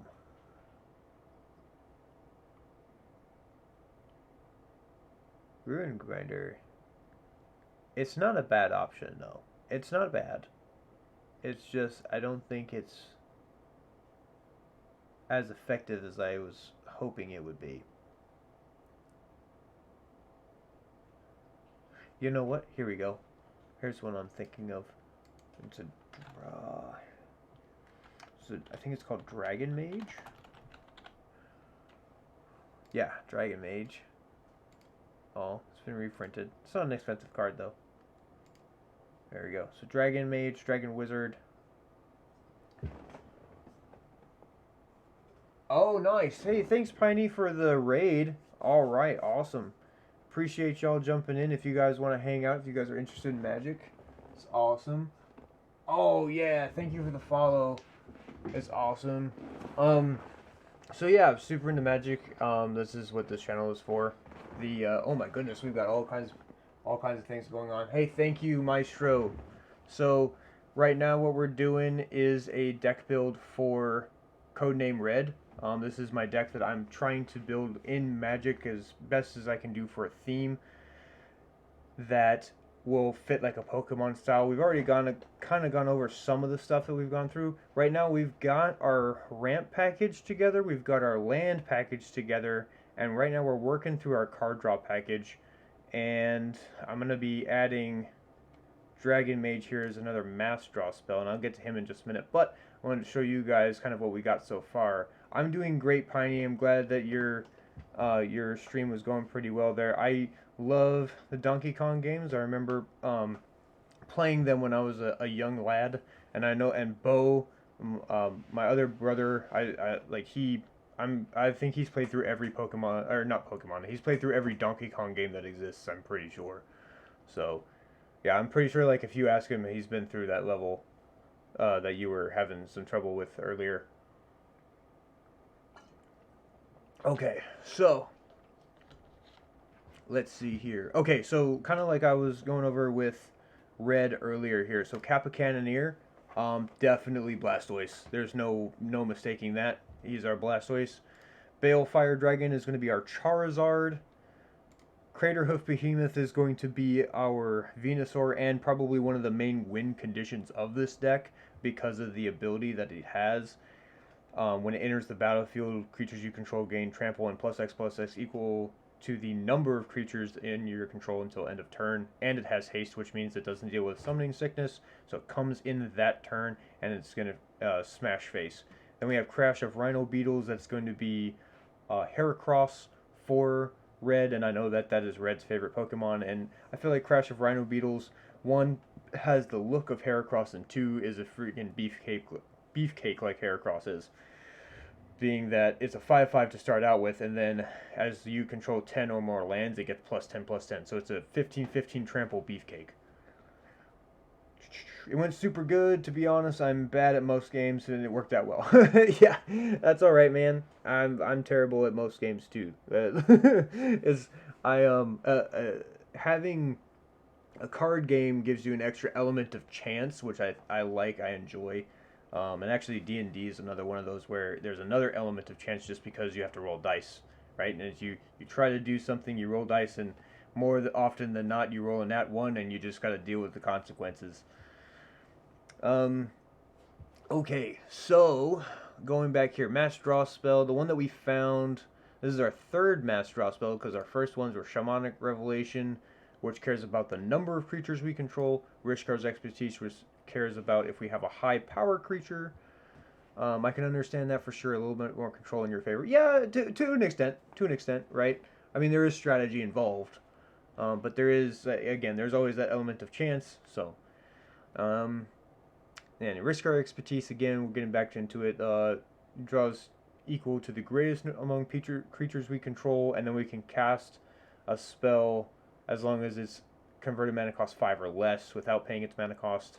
So that's, again, cheating things into play is key, right? We want to get around our having to cast spells with mana if we can help it. And then, oh wait, where did I just put him? I put him up here somewhere. Dragon Mage. So that's our third Mass Draw spell. Now, Dragon Wizard, or not Dragon Wizard, Dragon Mage. Well, I mean, that's effectively the same thing, right? So it's a 5/5 flyer. Whenever Dragon Mage deals combat damage to a player, each player discards their hand, then draws 7 cards. So it's going to refill everybody's hands. It will also potentially disrupt your opponent's. And you're only going to be attacking with Dragon Mage when you feel like you need to refill your hand. So this is a perfect Mass Draw spell that we can use for this deck. Let's see if we can we get one more. I like having 4 Mass Draw spells because that really helps dig a lot more. 3 is okay. 3 is decent. 2, like, it's under, like, you have to really have a lot of stuff that triggers in order to have 2. And kind of how I explained in my last stream with my Batman and Robin deck, I only have 2 Mass Draw spells in that one, but it's also because I have 8 permanents that actually cause drawing cards by things entering the battlefield. So, got to make sure that it balances out. So let's see if we can get one more Mass Draw spell that's specifically a creature. Let's see if we can get another one that draws 7, potentially. I doubt we'll find another one that's as effective as Dragon Mage for that, but we're gonna give it a whirl. See, type. No, that's what I'm looking for. Type. Here we go. Creature. There we go. Okay. Farah? Oh, no, but it's just because it talks about the devotion. I was like, there's no way if Farah doesn't draw cards like that. That's ridiculous. Ridiculous. Oh, Asmodeus the Archfiend out of the D&D set? Oh, it's not in our colors, so it doesn't matter, but that would be cool. That would be fun. Dalmia, again, another one that's out of our colors. This one is a Pokemon. Look at that thing. It's a Gorgon Wizard. Grizzlebrand. Oh my goodness. Grizzlebrand is just mean. It's a beefcake. Jin-Gitaxias. Jin-Gitaxias is cool.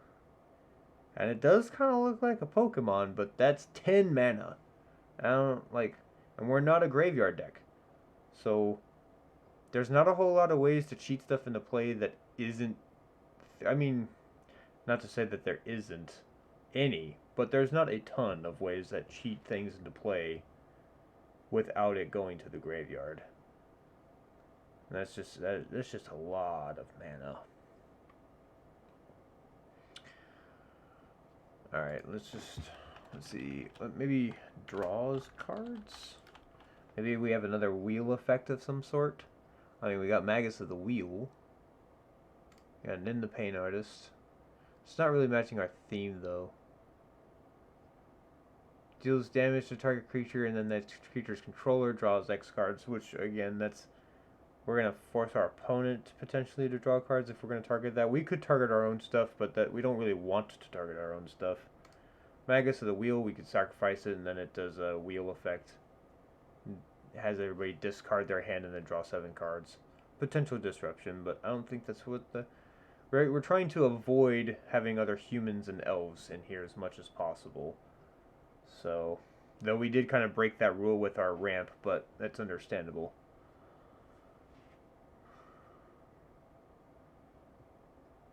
Runehorn Hellkite might actually be a good one.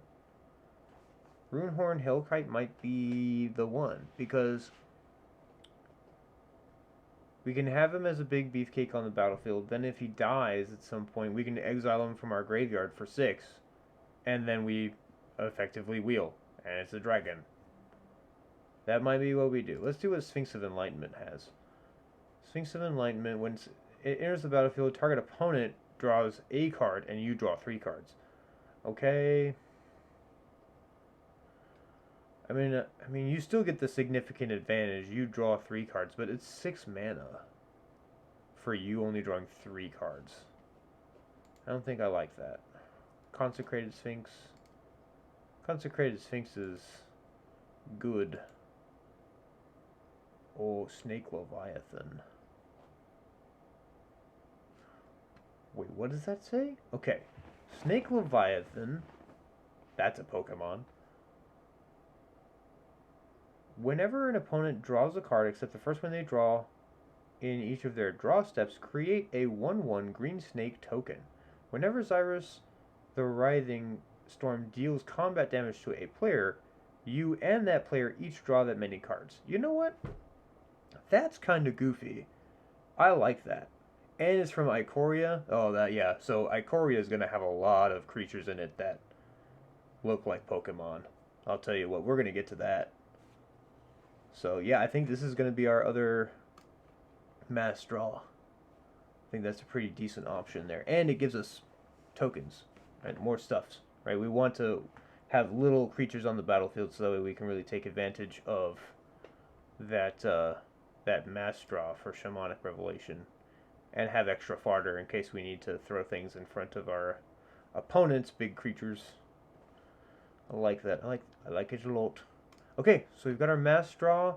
We've got our cantrips for our package. Now we just need, what, 6, right?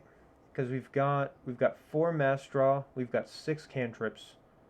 So we need 6 permanents that care about drawing cards and that trigger in some way for drawing cards. So let's see.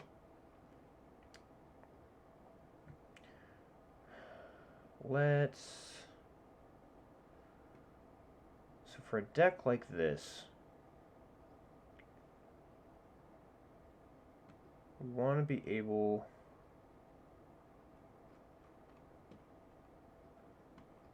Let's see. For a deck like this, we want to be able to draw cards based on our creatures being on the battlefield or entering the battlefield.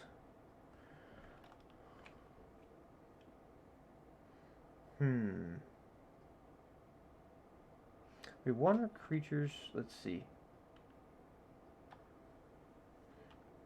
Let's go with... First, let's look at Colossal Majesty, because I got that in my head right now. Let's see, Colossal Majesty. Yeah, at the beginning of your upkeep, if you control a creature with power 4 or greater, you draw a card. So this gives us an extra card to draw to at the beginning. But we're counting on Ishai being big in that case. We're kind of hoping. Now, it's not difficult for Ishai to get big. That's not the problem.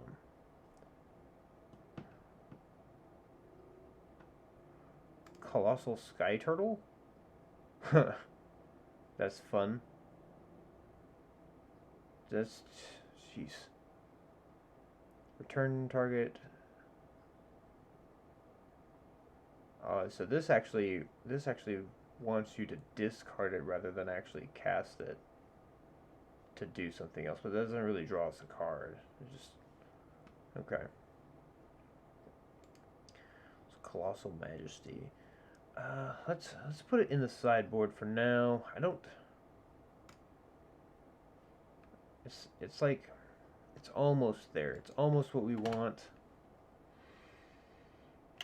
There's a Ravnica card that can do really well here. It's an enchantment. It's a green only type enchantment. I think it costs 4 mana. It's either 3 or 4 mana. And the set is Ravnica. If I'm not mistaken, it's Ravnica Allegiance. Because I believe that's when they released the newest Simic stuff. Ravnica Allegiance. Here we go. Guardian Project. Yep, that's the one. Boom. Whenever a non-token creature enters the battlefield under your control, if it doesn't have the same name as another creature you control or a creature card in your graveyard, draw a card. Yes. Want that. Okay, that's perfect. Okay. Now... Okay, we found that. We want creatures. We want creatures that say draw a card. We want at least a couple of them to be creatures. Because again, we're in a Pokemon deck, so we want to have a lot of... We're very creature based. We want to have creatures. We want to have a mass amount of creatures. Let's see. Type creature. Benthic Biomancer. Yeah, that's a creature. It's a wizard. Yeah, alright, I was going to say that's a creature. I think that's a Pokemon is what I was trying to say. Anything that has like 3 like creature subtypes on it's got to be a Pokemon. Like, that's just ridiculous. Adapt for 1. Well, that's the thing, is that like we have to find other ways to put +1/+1 counters on Benthic Biomancer. I mean, not to say that we're not going to put stuff in there that already helps out, like Ishai, right? We want to be able to make our stuff bigger anyway. But I just don't think that that's efficient. It's not like a continuous, it's not a reliable source of card draw is what I'm trying to get at.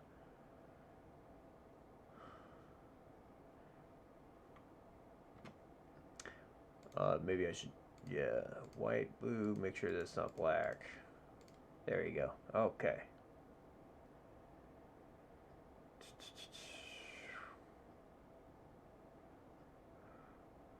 Ice Fang Kotal enters the battlefield, draws a card again.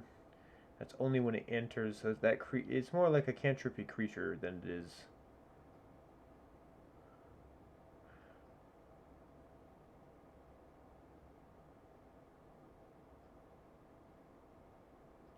Merfolk Looter. Merfolk Looter isn't bad. Draw a card, discard a card. It's a creature. Yeah. I think that's not bad. I think that we can include that one. Don't necessarily like discarding cards in this deck, but at the same time. Quain. Quain is an interesting one. It's a rabbit wizard. And each player can draw a card, and each player who drew a card gains 1 life. There's a group hug strategy that actually works very well with this deck. Works very well with a Quain deck because of the fact that he allows your opponents to draw cards as well. Group hug strategies are kind of interesting because it's like, oh, I'm just here to help everybody, and then eventually there's a switch that turns on and it like just everybody dies. You gotta be very careful about group hug decks. But I will say that much, that group hug decks, the one credit I will give them is that it does speed up the game because everybody gains an advantage for it. You're just hoping that your deck is built to take more advantage of it. Plarg, Gene of Chaos. Orc Shaman. I mean, it's cool. I don't know if it's really if it's worth putting another draw card. Yeah, well, this one's discard a card, draw a card, whereas Merfolk Looter's draw a card, discard a card. I don't think it's really worth it to do that again. Professor,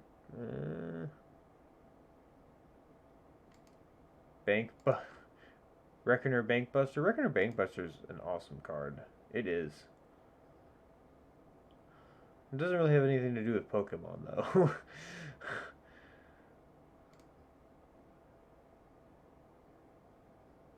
Let's see here. We want what we want, I think, is a creature that draws cards based on other creatures entering the battlefield. So, and again, here I go, because I can think of elves that do that. Cold-Eyed Selkie. Cold-Eyed Selkie has Island Walk. Whenever it deals combat damage to a player, you draw that many cards. Island Walk means that as long as your opponent controls an island, then the Cold-Eyed Selkie can't be blocked by that player, right? So that might be an option. That might be an option that we can do. Even though it's not necessarily a trigger, technically it's still drawing a card once a turn, so long as one of the opponents controls an island, so you can ping them for one. And then if you make Cold-Eyed Selkie bigger later, then she'll just draw you even more cards from that. That actually, yeah, actually I like that. We're going to do that. That'll be another one of our Pokemon. There you go.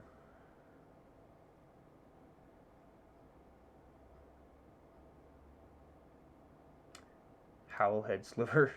You could do that, I guess. Slivers you control. But I mean, and that's the thing about a Sliver deck, though. You're going like super tribal. I mean, there are different types of Pokemon. That's kind of the point of this deck, is we're creature based, but we're not a tribe. We're not a tribal deck. And Slivers are very much about the hive and being of one mind, one hive. They function a lot like the Zerg do in StarCraft. I actually have, like I mentioned it before, I have a Sliver deck. And that Sliver deck is brutal. It's fast. It's actually it's the deck that I like to use that is actually dedicated to red as well, but it is it's the because of the fact that it functions to me much like the Slivers do. Oh, here we go. Loyal Drake. That's a perfect one. This one you don't have to attack. It's a Drake, so therefore a creature has Lieutenant, so as long as we control our commander at the beginning of combat on our turn, if you control your commander, draw a card. This is perfect. I like it. So we're drawing another card during our turn.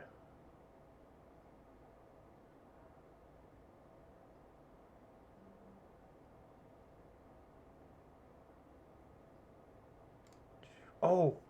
Oh, yeah! Ooh, okay. I want to say he's 5 mana to cast. He gives our attacking creature's death touch. This is going to be our Arbok. Even though I know I know the other day you mentioned that you didn't like Arbok, but maybe it's another snake Pokemon that's superior to Arbok. Whichever way.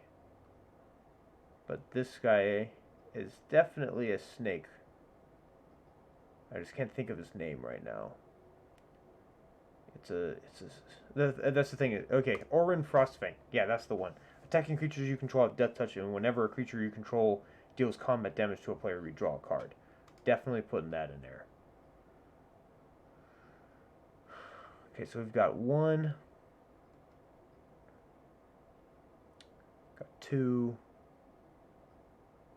Alright, so we've got 1, 2, 3, 4, 5. We need one more card. That's going to make our permanents. And I think I'm going to go with the elf that I was thinking of before. Just because it's very good at what it does.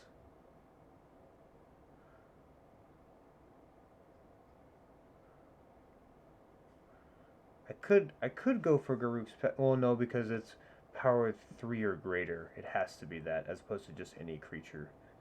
Yeah. Yeah, I'm gonna go with the elf.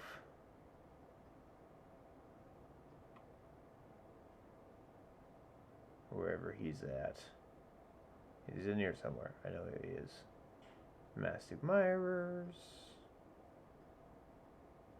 So this is an interesting one. It's one I like.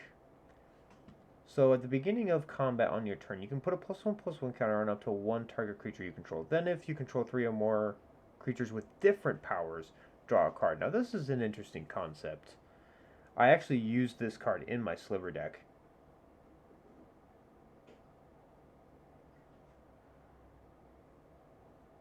I'm wondering, because we can use Lenore, and again I'm breaking my rule of I want to use as minimal humans as possible, but it's such a good option. We can put another +1/+1 counter onto Ishai potentially, or even Tana if we want to make her a little bit bigger. Or we can put it on Crystalline Crawler. Or Cold Eye Silky. Like, that's... it's bloody brilliant. Well, and I was looking for the elf anyway, right? I was going to break the rule anyhow. Yeah, I think that's what we do. I think we put Lenore in there. And she's 90 cents. So, yeah, I think that's what we do. Cool. So we've got our card draw suite. We've got our ramp suite. Now we've got our lands. Okay, so now we go into the removal spells. The removal spells get a little fun. Okay, so let's see. We want to have a good suite of cards that are efficient, and then we want to have one of our removal spells that kind of plays into our theme. So first, we're going to go with Old Faithful.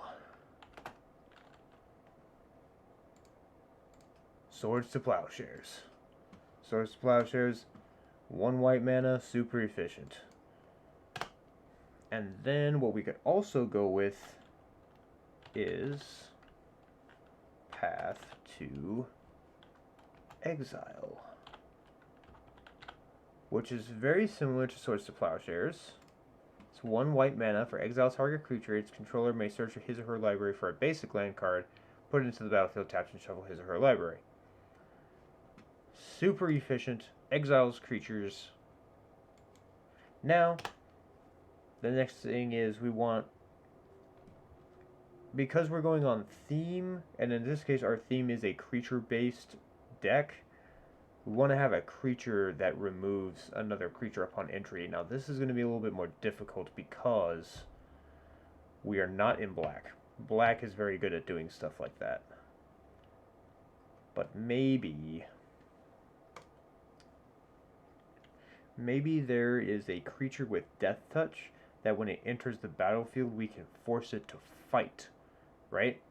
So there's a concept in Magic, particularly among green cards, where if a creature fights another creature, it's not technically combat, it's just an ability that happens, and any keywords that and sometimes keywords that are on them do apply, but I think fighting gets around stuff like flying. Let me see. I'm actually curious. I'm gonna look that up real quick. MTG fight rules. Okay, fight. When fight is a keyword action introduced in Innistrad, and it means both creatures deal damage equal to their power to each other. Cards using fight appear primary in green, yep, and secondary in red. Okay.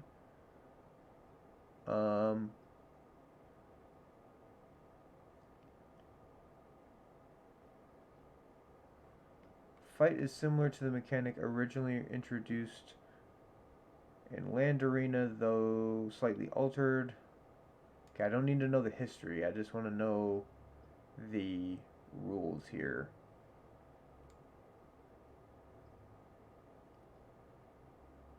Each of those creatures deals damage equal to its power to the other creature. If both are instructed to fight are no longer on the battlefield or are no longer a creature, neither of them fights or deals damage.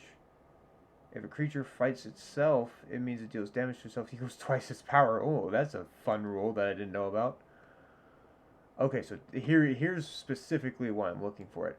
So the damage is dealt simultaneously, and it is dealt by the creatures themselves. So abilities like Death Touch, Lifelink, and Infect will also work as normal.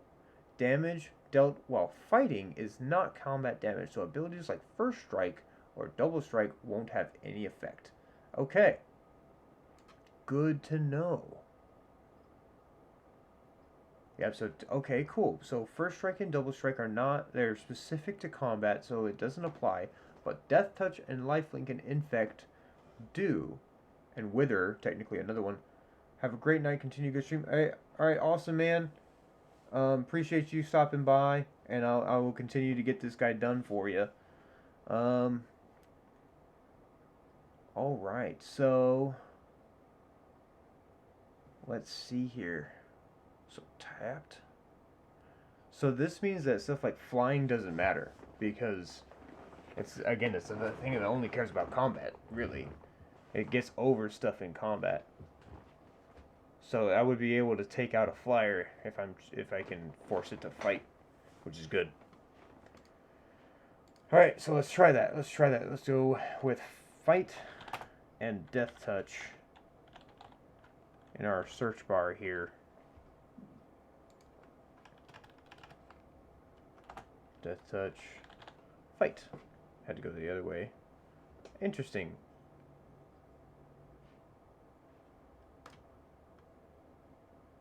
Creatures you control gain Death Touch until end of turn. Then target creature you control fights a target creature you don't control. But it's a sorcery, and it's for 4? Well, it also has black in it, so that part doesn't really matter. Really? So there's no fights. There's a lot of cards that force fight. Mutant Spray. Huh. So type creature.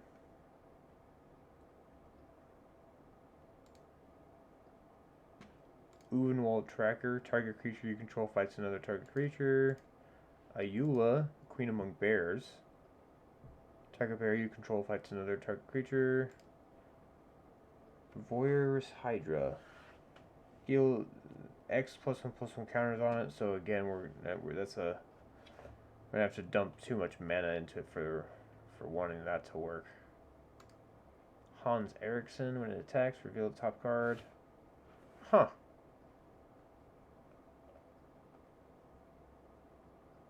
I could swear there was a creature. Oh, you know what though? I think it's a landfall trigger.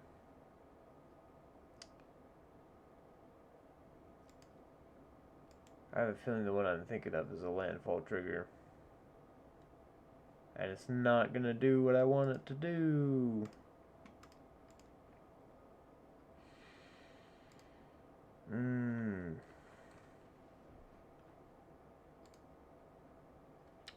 Let me see. Alright. Well, there's plenty of red creatures that when they enter the battlefield, they deal damage to stuff. So that might not be a bad option. Let's see. Red. Deal damage.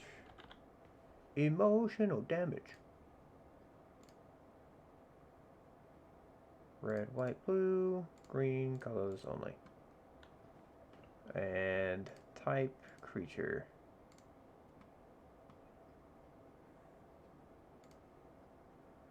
Let's see.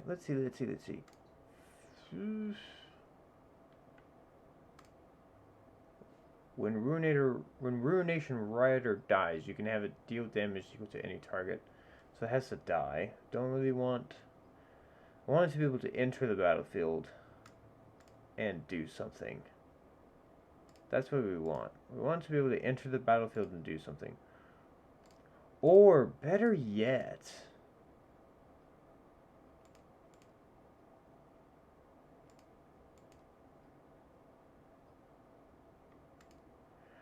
Better yet, what if we have a creature, because there's definitely creatures that enter the battlefield that do like a prison effect. What if we had like a creature enter the battlefield and it temporarily exiles the card, like the prison effect, and then it's kind of like putting that Pokemon to sleep.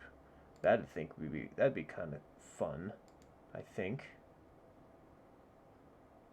And that's actually, and I think they're cheaper, mana cost wise. I think there are cheaper creatures that do that. Let's see. Exile target creature, and then we are going to type creature, and color, we'll put the same colors on there so that way we're not getting all the black stuff, since we don't have black in this deck. Get Charming Prince.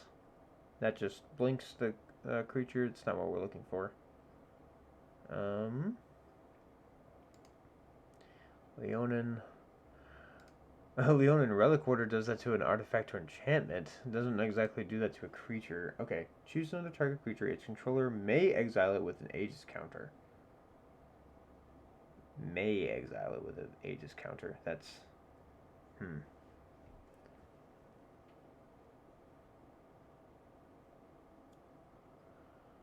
I don't think that's cool as like a defensive thing. That's not really what I'm looking for though.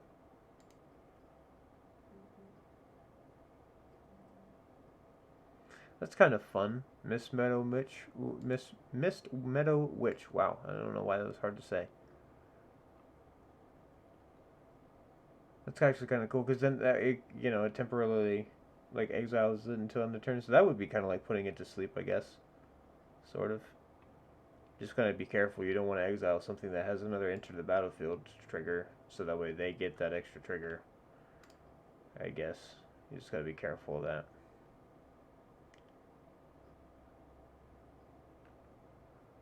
Banisher Priest. Yeah, Banisher Priest is... That's a human. That's the only unfortunate thing about that. We're trying to do like non-humies as best we can. Fiend Hunter. Oh, of course it's a human as well. Flicker Wisp. Turn that. Flicker Wisp is a blink. We want it to be prisoned if we could get it. Huh.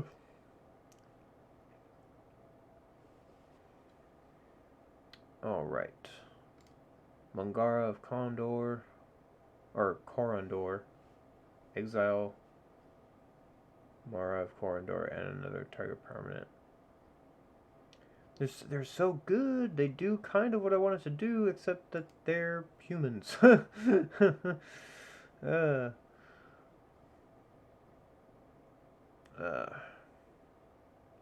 Okay, here's Angel of Condemnation. So there's one.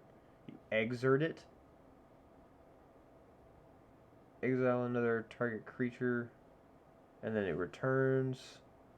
Or we can exert it, which means it stays tapped until the next turn. Yeah, it doesn't untap during the next untap step, but it will untap after. I will watch the video log after. Appreciate you, bro.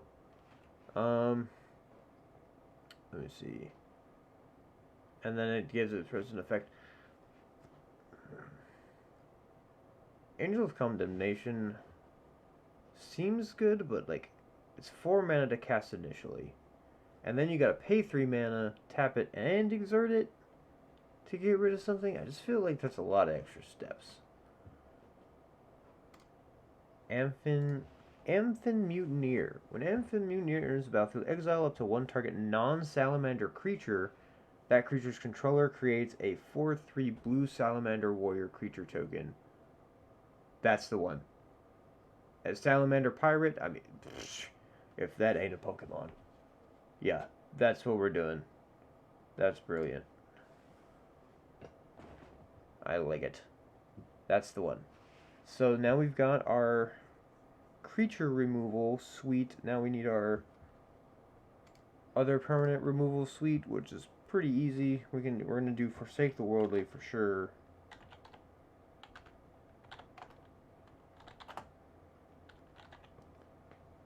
Yeah. Oh, all cards.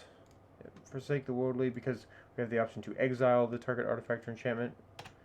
And then we can do return, or not return to nature, but nature's claim.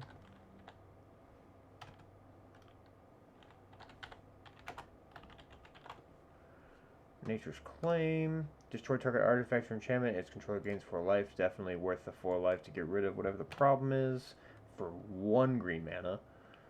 And now we need a creature that destroys an artifact or enchantment, which there's plenty of them out there. So creature, destroy target. Oops, target? Interesting. Destroy target. Caustic Caterpillar. We don't really want to sacrifice our Pokemon. We want it to enter the battlefield and be able to use our Pokemon for battle. Let's see.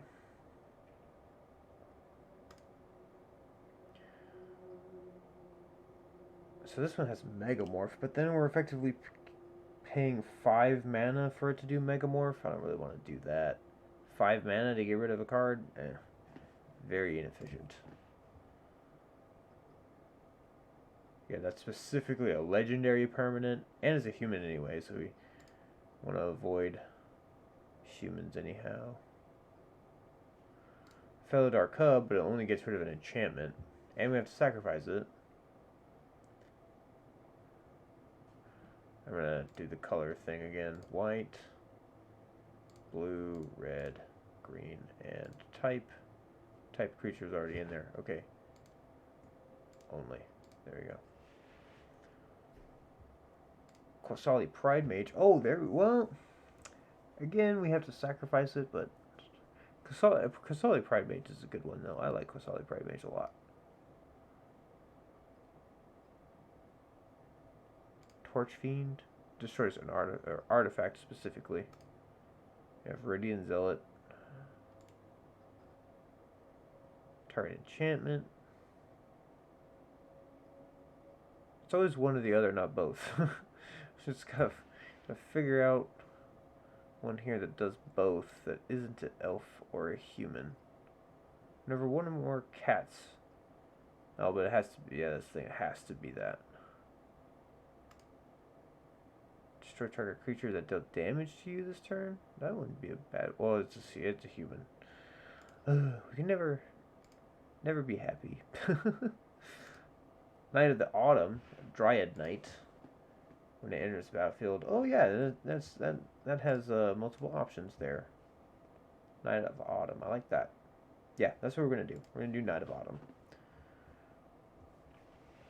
Okay, cool. So now we've got those, and now we what? Balefire Dragon is a board wipe. We already know that. That's one of our board wipes. We have our Pokemon that's a board wipe. Now we need to include our other board wipes. And we want to be able to disrupt our opponents.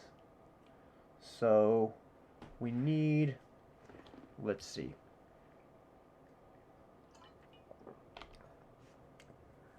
We will need something that can disrupt our opponents significantly that doesn't affect our board state as much. We need something like Cyclonic Rift, honestly, but we need something that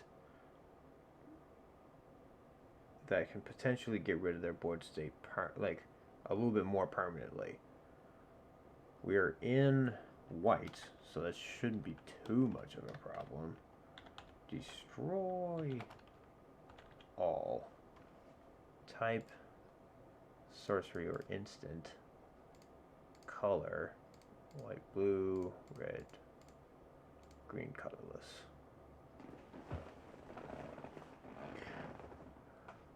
So Retribution of the Meek. Destroy all creatures to power 4 or greater.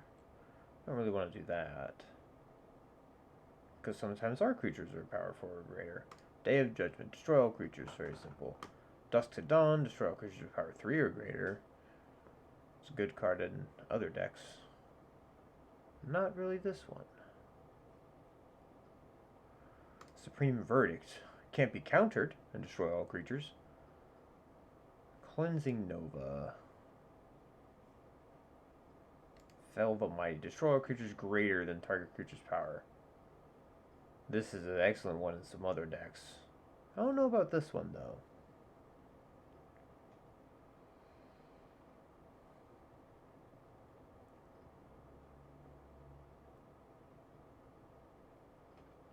Slash the ranks. Time Wipe? Time Wipe, I guess, wouldn't be a bad one.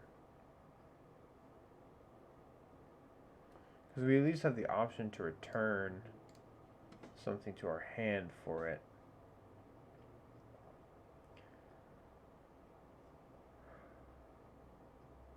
Shatter the Sky. Each player who controls a creature with power 4 or greater draws a card, then destroy all creatures. Wrath of God. Fortunate Few. Choose a non-land permanent you don't control, and each other player does the same as long as they haven't been chosen that way, and then destroy all other non-land permanents. Destroy all artifacts and enchantments. You gain 2 life for each one destroyed this way. Joint Shields.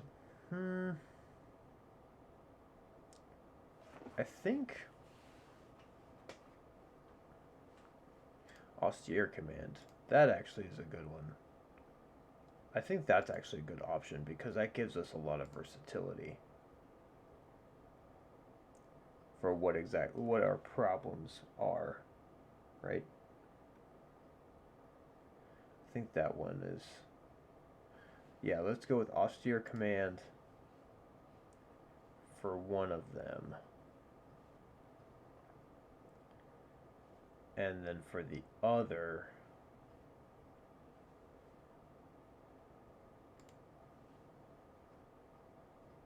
Vanquish the Horde, huh?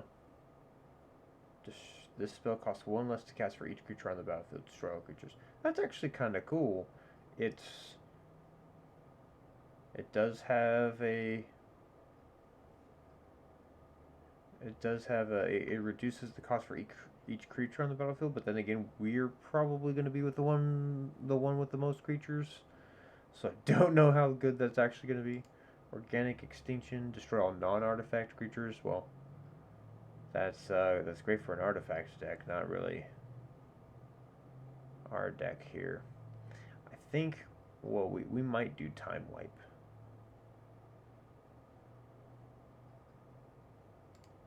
Slash the Ranks. Slash the Ranks isn't a bad one either, especially in a partners deck. Turn a creature you control to turn sand and destroy all creatures. Yeah. I think Slash the Ranks might be decent because then...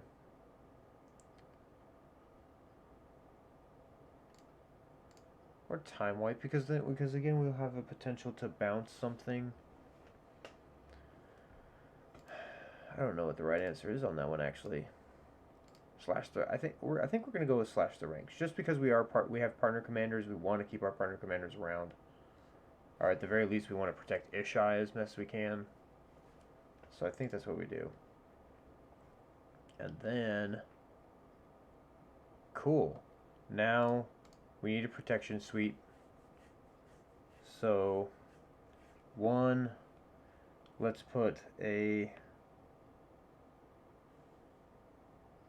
We need 2 counter spells. The 2 easiest counter spells that I can think of off the top of my head right now. Arcane Denial is one of them. And there's another one that's kind of actually odd. It's another one of those domain ones. Evasive Action. So counter target spell, unless its control pays 1 for each basic land time amongst lands you control. Having to pay an extra 2 to keep your spell in play, sometimes that'll work. Paying an extra 3 is steep. Paying an extra 4 more often than not, they can't pay it. So I think evasive action is a good one in this case. And then we want Rhythm of the Wild. Oh, maybe spell it correctly. Rhythm of the Wild, because our creatures can't be countered, and then they have Riot, which means they enter either with haste or a +1/+1 counter. That is a decent one.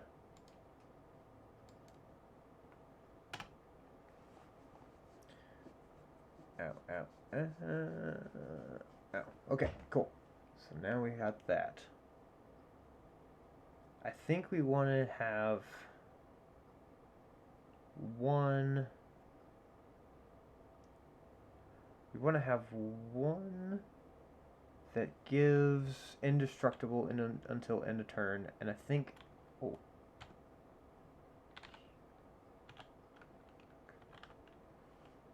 Heroic Intervention.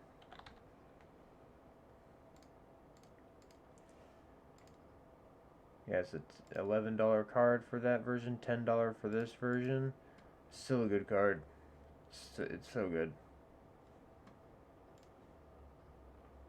Protects our creatures for a turn.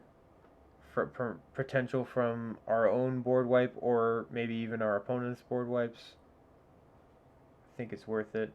And then what we'll do is Swift Foot Boots.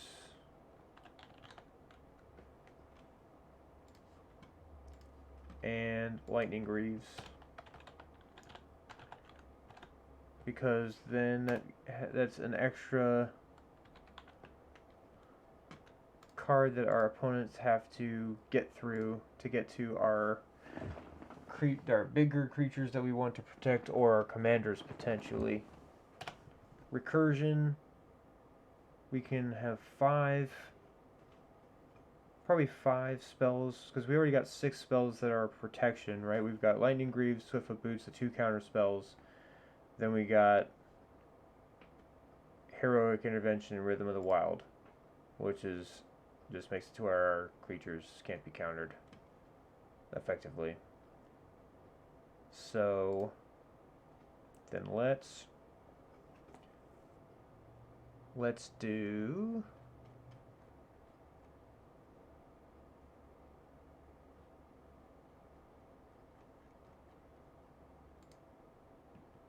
let's do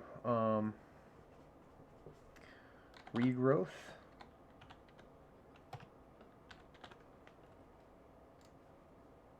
Turn target creature, or return target card from our hand to the graveyard, or graveyard to our hand, excuse me, jeez. Recollect, is that the other one? Yep, same thing. It's basically the same thing except 1 more mana. Primal Command.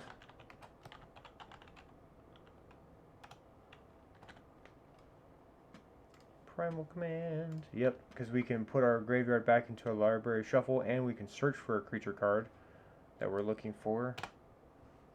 I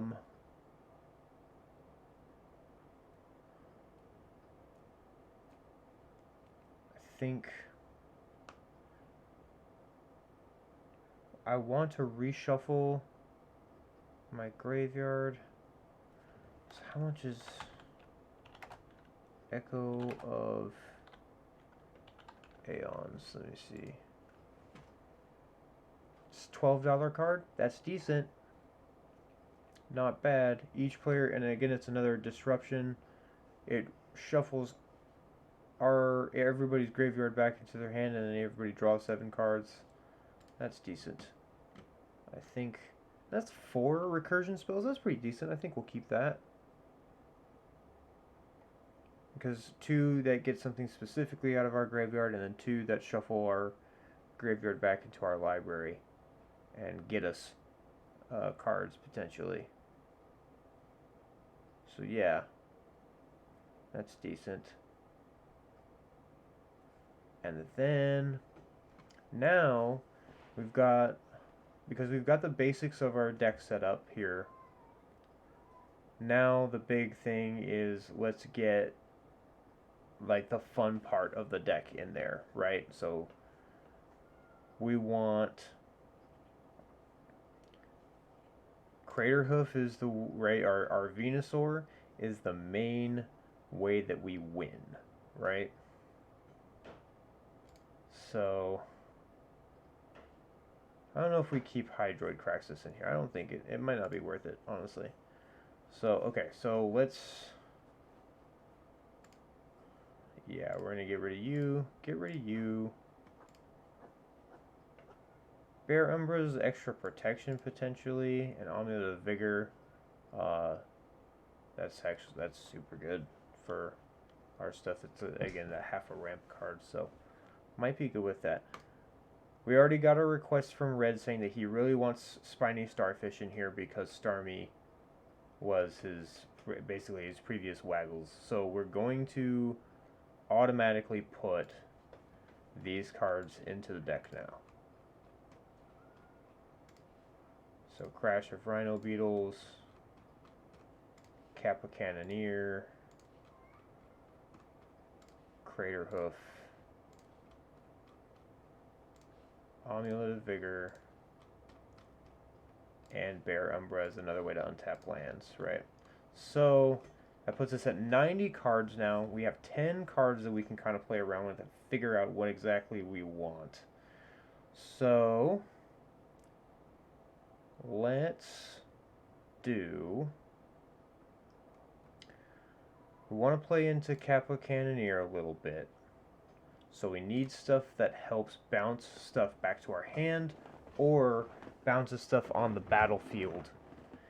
And then that also allows Kappa Cannoneer not to be blocked. And so we specifically have to look for things that blink things and put them directly back onto the battlefield, or that we can bounce something back to our hand so we can just simply recast it.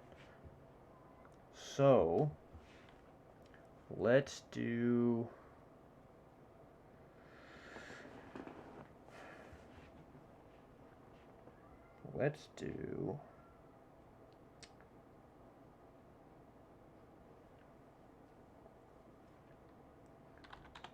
return to hand type. I should say return creature to hand. And then let's do type artifact or enchantment. Let's see what we come up with here. Oh yeah, color. Gotta do the color one, otherwise we're gonna be digging through a lot. Okay. We got cunning evasion. So whenever a creature you control becomes blocked, you can return it. You may return it to its owner's hand. So that cunning evasion seems like a good idea, except that still happens during the declare blocker step. So yeah, that doesn't seem as good as it would be.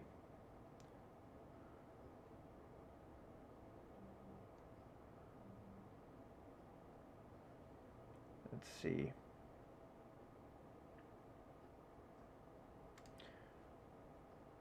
Portal of Sanctuary. Return target creature you control and each aura attached to it to their owner's hands. Seems okay. Skeleton shard. Oh, but it's got black. Can't do that.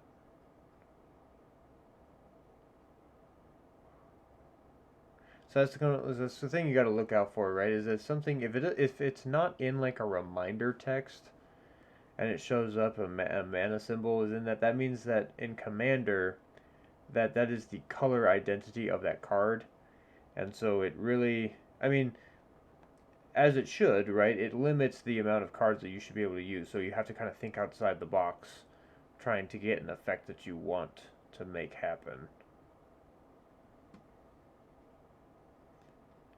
Let me see.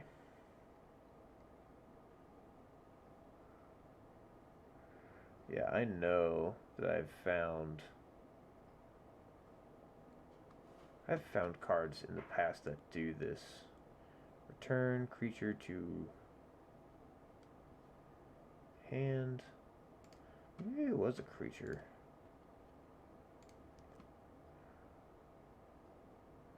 Actually, that's too much to work through, so I'm gonna do that. Boom.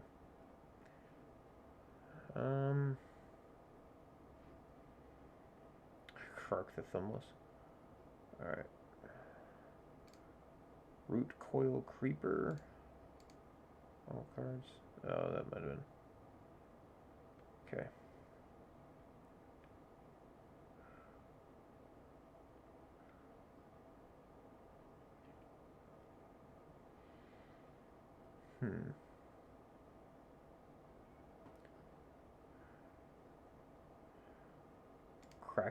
Cracklebur, huh? See, tap 2 untapped red creatures you control can deal 3 damage to a target creature or player. Okay, interesting. So it can do, can potentially hit something. And then you can hybrid blue red, untap 2 tapped blue creatures you control. Turn target creature to its owner's hand.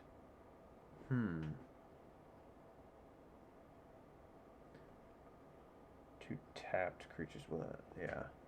That's... I mean, unless we're attacking, there's not a whole lot of things that our creatures can do. I mean, we could activate that even on the declare attackers step, because we can declare attackers, and before declaring blocks, as long as we have the mana to do it, we could potentially do that. And they would still be declared as attackers. So that actually might work. Yeah, let's do that. Let's do that. So we can return a target creature to its owner's hand. Okay. It's combat. Oh. No, because we're trying to... Well, if it's... because we don't have any, like, blue-red creatures in this deck. Well, we do have one blue-red creature. We don't have any other blue-red creatures, really, other than Cracklebur. It's interesting. So it's really kind of super niche. As far, excuse me, jeez, as far as getting it to do what we want.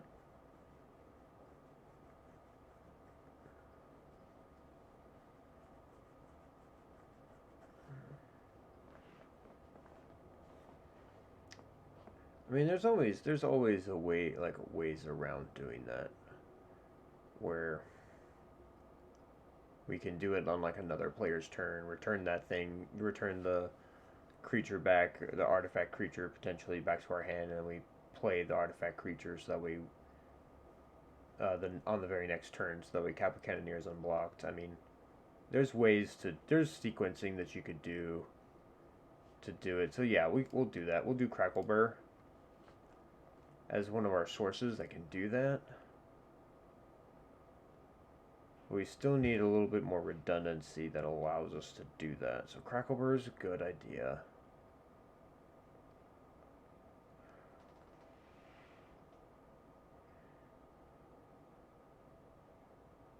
And let's see.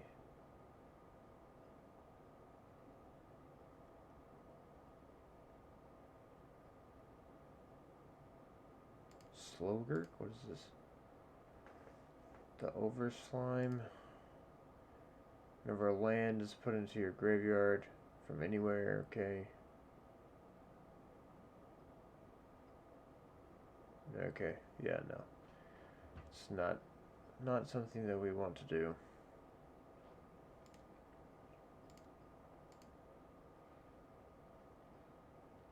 Nope.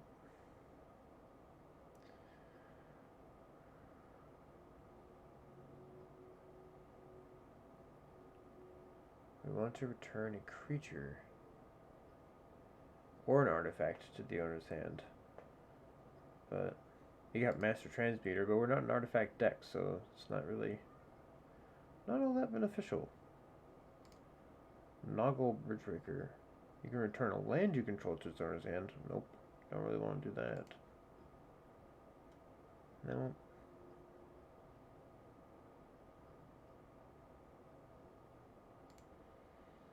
Profaner of the Dead. Exploits a creature. I want to use Profaner of the Dead. I think that would be a great card to use in some deck somewhere. I haven't found the deck to use it in yet.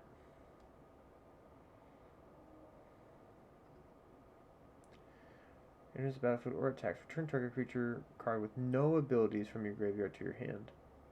Okay, well that's not... Yeah, no abilities is the big thing there.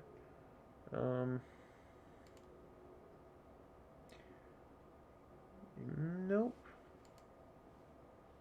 Return up to one other enchantment you control to your hand. Nope. Can't be blocked. When it enters the battlefield, return a creature you control to its owner's hand. But that's the thing is when it enters, right? Ooh, Tamira Sabertooth. Here we go. You can return another creature you control to its owner's hand, and then Tamira gets indestructible till end of turn. Yeah, here we go. This is what we need. There you go. So we found 2 things that can return. Now, how about 2 things that can exile? There's one. There's a unicorn, actually.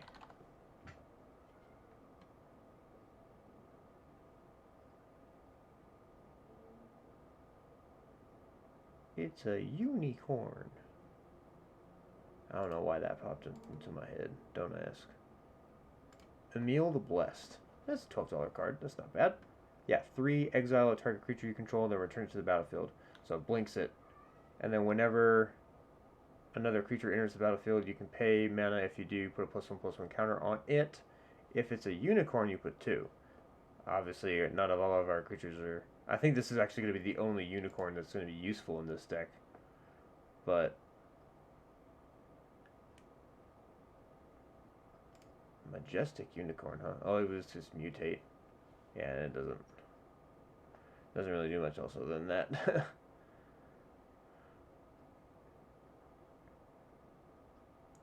Okay. So we've got... So what we need to do is we need to exile target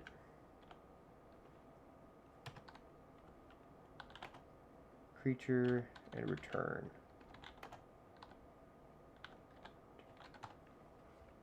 Oops, maybe spell creature correctly. That would help. And then again, color white, blue, red, green, colorless only. And we don't really care about the type, but I suppose we want it to be one of those 3. Artifact, creature, or enchantment. Escape protocol. Whenever you cycle a card, you may pay 1 if you do exile target artifact or creature you control, return it. So this seems great, except that we don't have a lot of cycling cards in this deck, and cycling cards don't do a whole lot for us, really. That's the thing. Cycling cards really don't do anything for us. At least not right now. Plant Horror. Okay. Nope.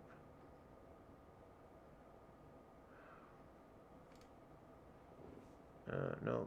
Astral Drift, again, another one of those that cares about cycling. But even then, they come back at the end step, and we don't want that. We want it to be able to come directly back right then.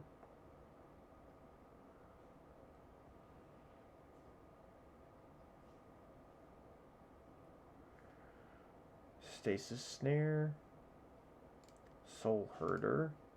Soul Herder is great, but again, it has that... It's great in our other Blink decks, but in this particular case, because we want it to be able to come immediately back so we can take advantage of combat for Kappa Cannoneer, it's just a little slow.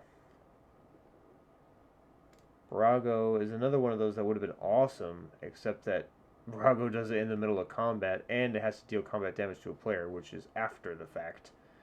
for Kappa Cannoneer, so I'm sure they thought about this ahead of time. I mean, they're smart people over there at R&D. Teleportation circle. At the beginning of your end step, so again, another one that seems good because it does exile up to one artifact or creature, but it happens at the end step, so it's still slow. Still not what we want.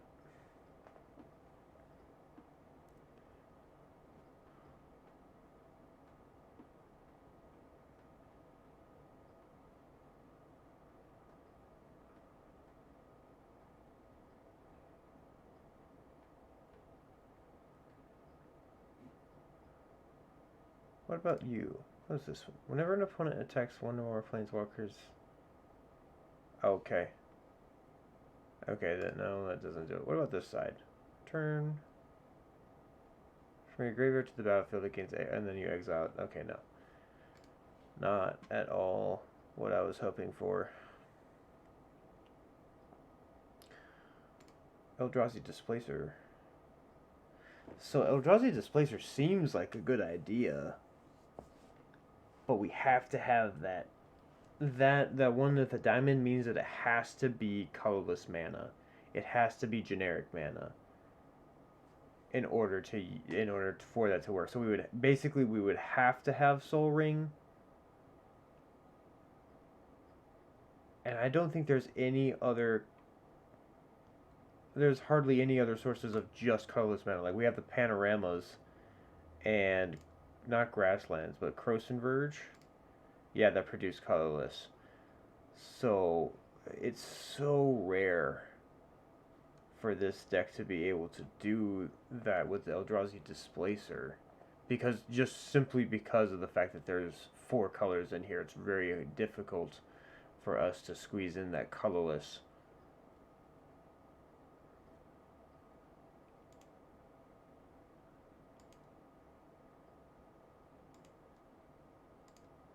Astral Slide. Oh, but it's the same thing. Whenever a player cycles a card, yeah, you can exile it and then return it at the end of the turn. And Astral's Drift is exactly the same thing.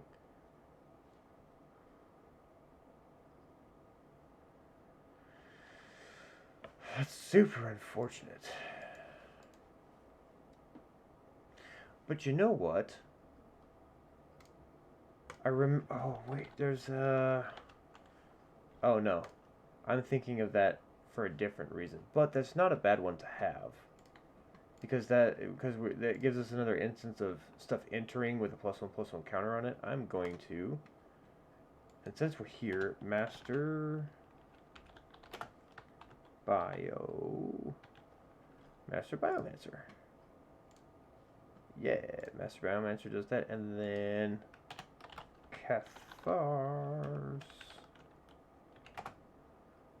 Cathar's Crusade. Excellent card.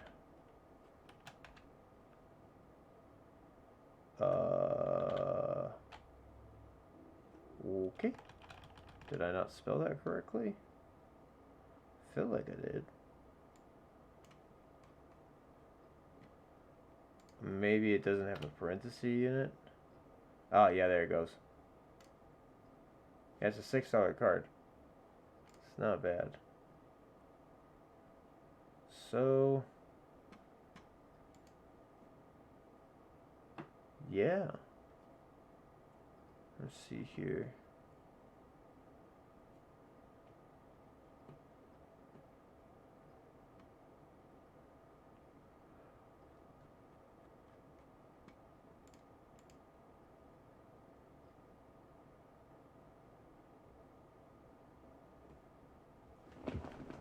Okay. So, we've got... I mean, we've got 3 sources of being able to bounce our creature in some way for Kappa Cannoneer. That's not bad. And then obviously what we would target is either Ornithopter of Paradise or Crystalline Crawler, if at all possible. so that way we can take advantage of Kappa. Now again, it's not a main strategy. Still, Kappa Cannoneers a 4/4. That's pretty decent to be able to smash in, and then if nothing else, it can just be a huge beefcake that we can make sure that our counters go on to.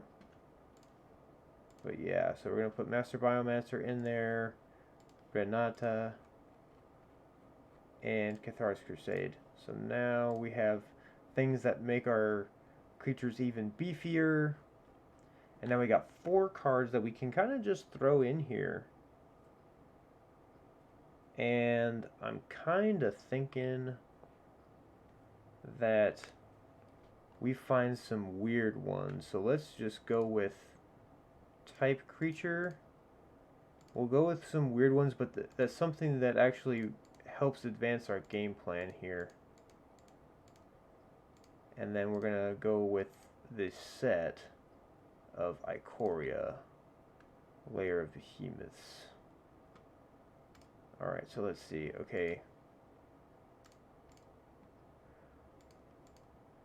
They have some cycling stuff in here, but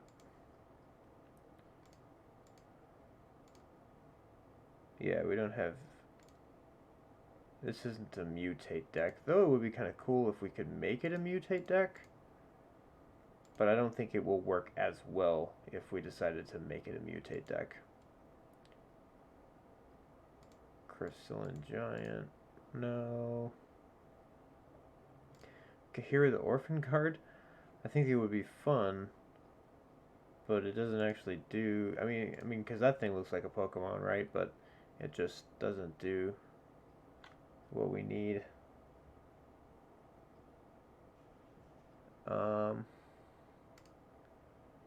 Apex of Thunder.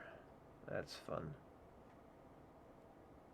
Elemental Dinosaur. Okay, I mean, that's definitely a Pokemon. Flying First Strike. Whenever this creature mutates, you may cast target non-creature card with converted mana cost 3 or less from your graveyard without paying its mana cost. I mean, that's pretty decent. That's kind of cool.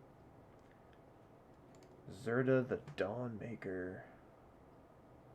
There's a lot of infinite combos that go with Zerda if you decided to build a deck around it.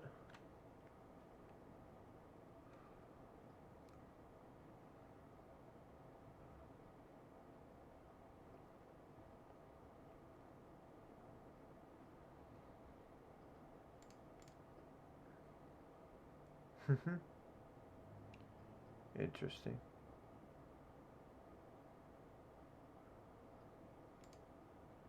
Parcel Beast. Interesting. Look at the top card of your library. If it's a land card, you may put it onto the battlefield. If you don't put the card onto the battlefield, put it into your hand. That's not bad. That allows us to look at the top card of our library. You can mutate it cheaper than you can... You can mutate it onto a creature cheaper than you can put it onto... Yeah, I think we do. We're going to do that. We're not a mutate deck, but that's a good card. It gives us access to a land on the top of our library. It basically allows us to draw a land. If nothing else, we draw a card. Why would we not do that?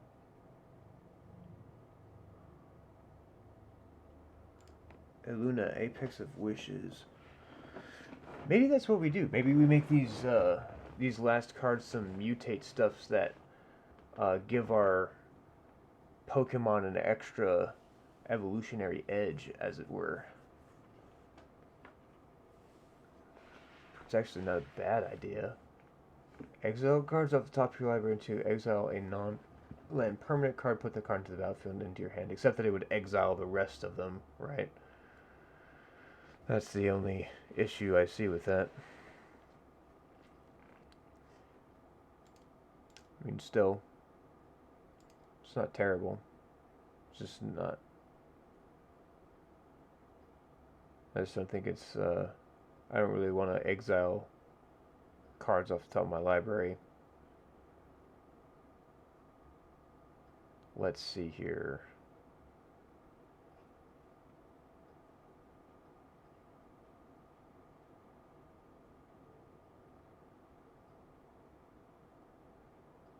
We got Gem Razor. Gem Razor destroys an artifact or enchantment an opponent controls, and it can give a creature reach and trample and make it a 4/4 potentially if we mutate it. I don't think that's a bad idea.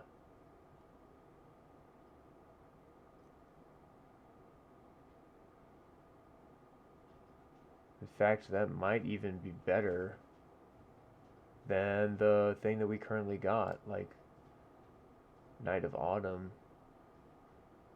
Or we just keep both. We got basically an extra card draw spell. We can do an extra removal spell. What is this, like Trumpeting Gnar? We create more tokens, okay. Whenever this creature mutates, you may cast a non-creature card with CMC 3 or less from your graveyard without paying its mana cost. Well, I mean, it's okay. It has to be a non-creature card, though, so we got to be... Yeah. I like that idea, though. I think we're going to do Gem Razor. I think we're going to do that beast that draws us an extra card. There's another one that actually gets us a basic land. Yeah, Migratory Greathorn. So we're going to do that, too. And now we've got one more card that we can put in here. We got an extra ramp spell, an extra removal spell, an extra card draw. That's decent, man. What's the next thing? I guess an extra recursion. Unfortunately, I think our mutates that are recursion actually are in black, so we gotta kind of got the short end of the stick on that one. But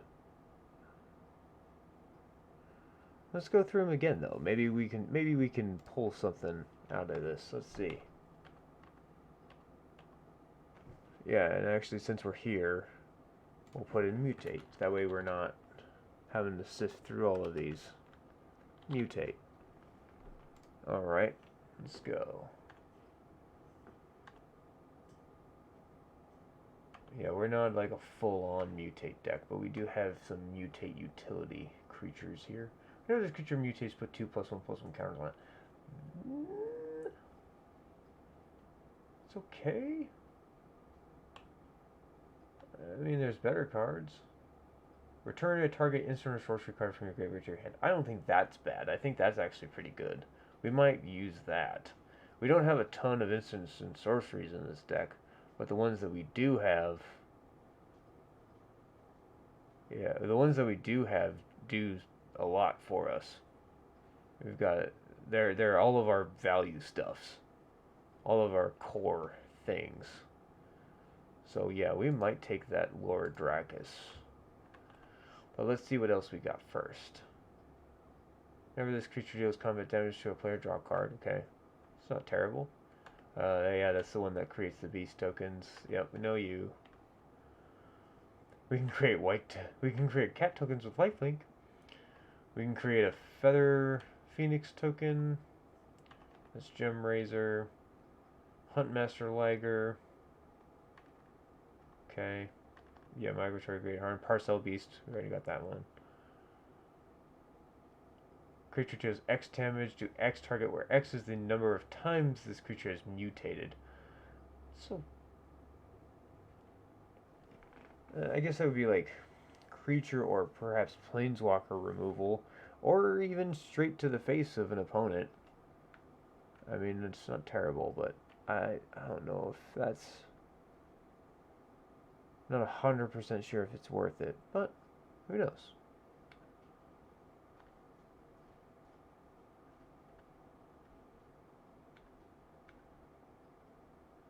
Whenever this creature mutates, you may return target creature an opponent controls to its owner's hand. Okay. Can certainly see how that would be annoying. Yeah, I think, honestly... I think we're going to go with that Lord Dracus. Because even though it doesn't return any card from the graveyard, it returns instants or sorceries from our graveyard, which means extra removal, extra cantrips, extra protection. extra, I think I already said extra removal. Yeah, it can get us any of those. Because it doesn't care about the converted mana cost, it's just instant or sorcery. Yeah, I think that might be worth it. The only thing I don't like is that it says it's a 2/3. Well, I mean, even then, that's still like even if we were to, because it has to be a non-human creature, right? That means even our elves can be mutated, which means Tana can be mutated if we chose to. Though, being that she's our Pokemon trainer for this, uh, would choose Blastoise with Megastone and some Dynamax. Yeah, yeah, man.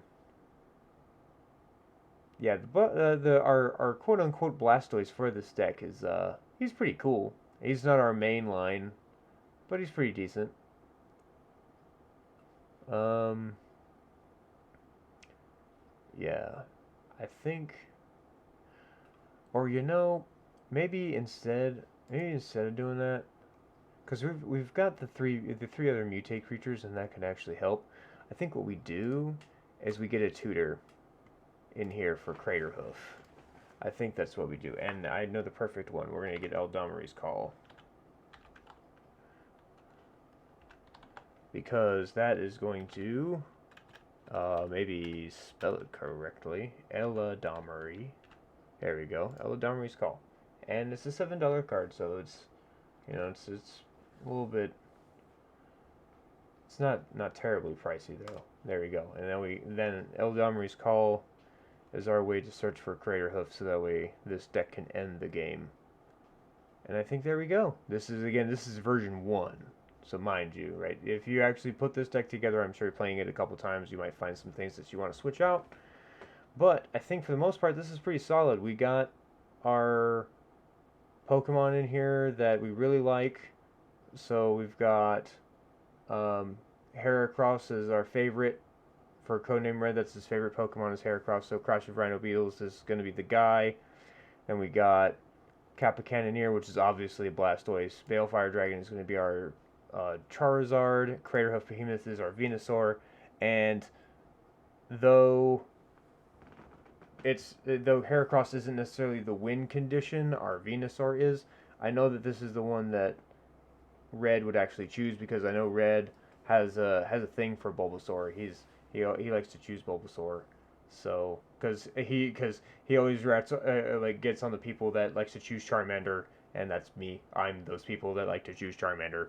So, but Craterhoof in this particular case is definitely a game ender, and I think he's a perfect candidate for our Venusaur that's gonna just come in and just end the game. And so we got 32 creatures in this deck total. That's a massive amount of creatures, and we have a ton of the Bloodstower that makes even more little 1/1 Saprolings, which is just going to further feed into Craterhoof for the number of creatures that we need to control in order for this to happen.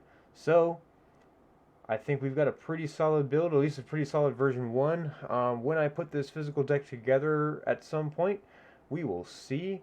Let's see if it actually shows up here. I'm going to go into the stats. Oh yeah, so none of this is going to show up just yet, because I just put this together. So what we're going to do, I'm going to save this. There we go. Save. Yes, I know. Alright, and I'm going to exit out of this real quick.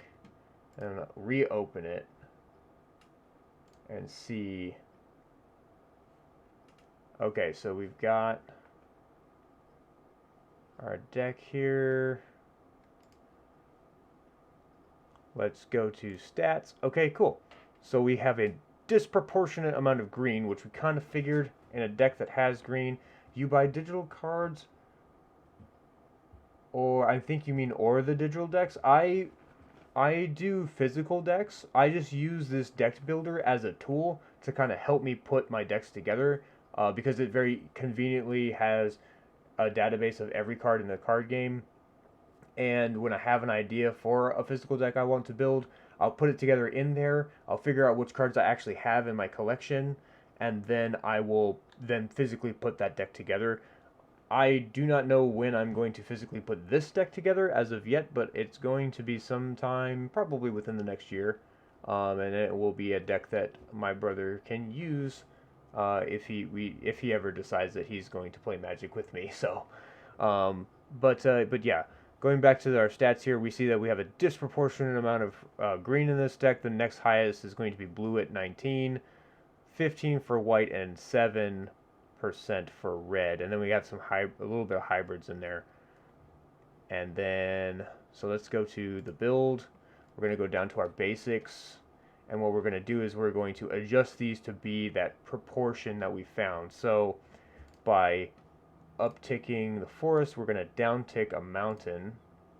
Put minimum 2. I don't like going lower than that. And then we're going to have, let's see, 4. So we have 4 forests, 2 mountains, and 3 islands, and 3 plains. And going back to the stats, I think that's appropriate.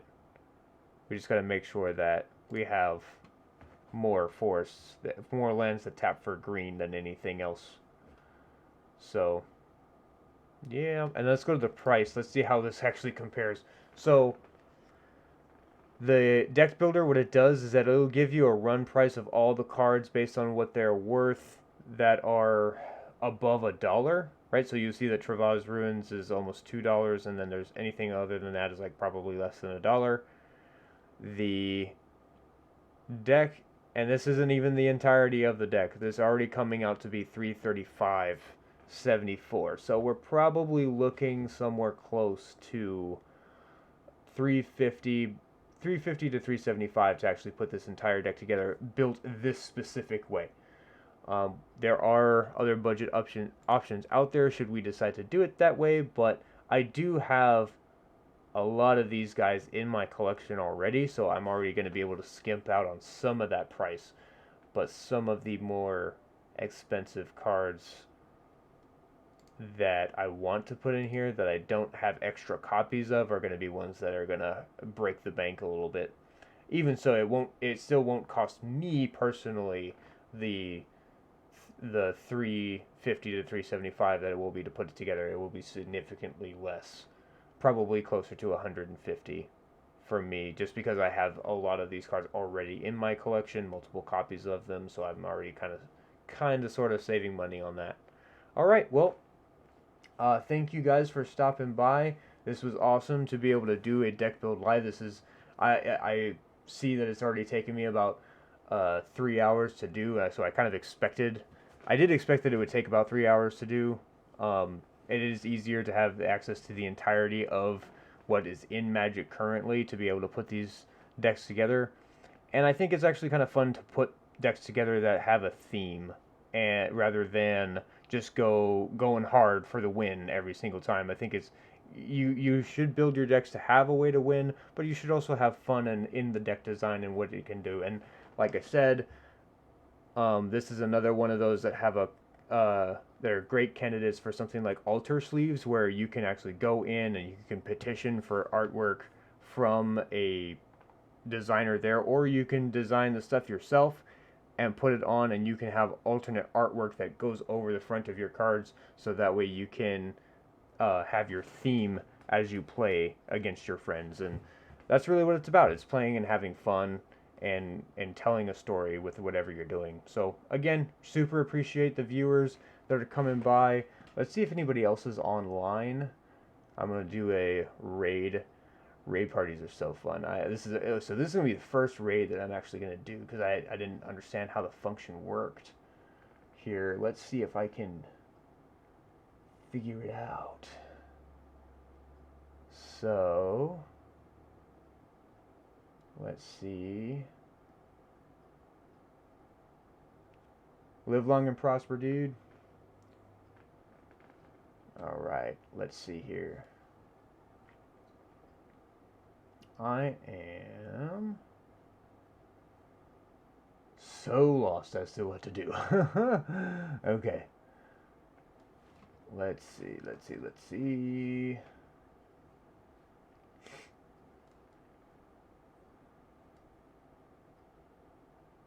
Okay, done. So if I do that, what happens if I'm gonna add these quick actions here. Let's see. Here we go. Raid channel. But I don't have access to raid channel for some reason. I don't know why. I can't access that. That's weird. Oh, I don't know what I just did. Nope. Okay. Hosting me. Mod actions? Is that maybe something I can do?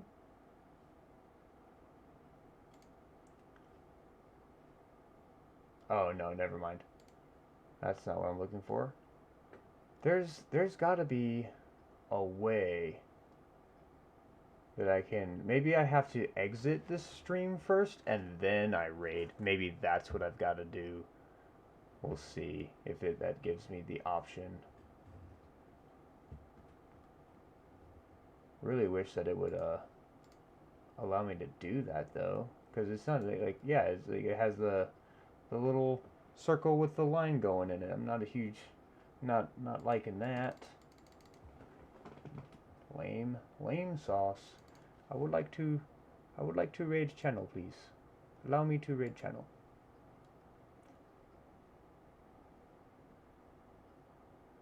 Settings, viewer rewards.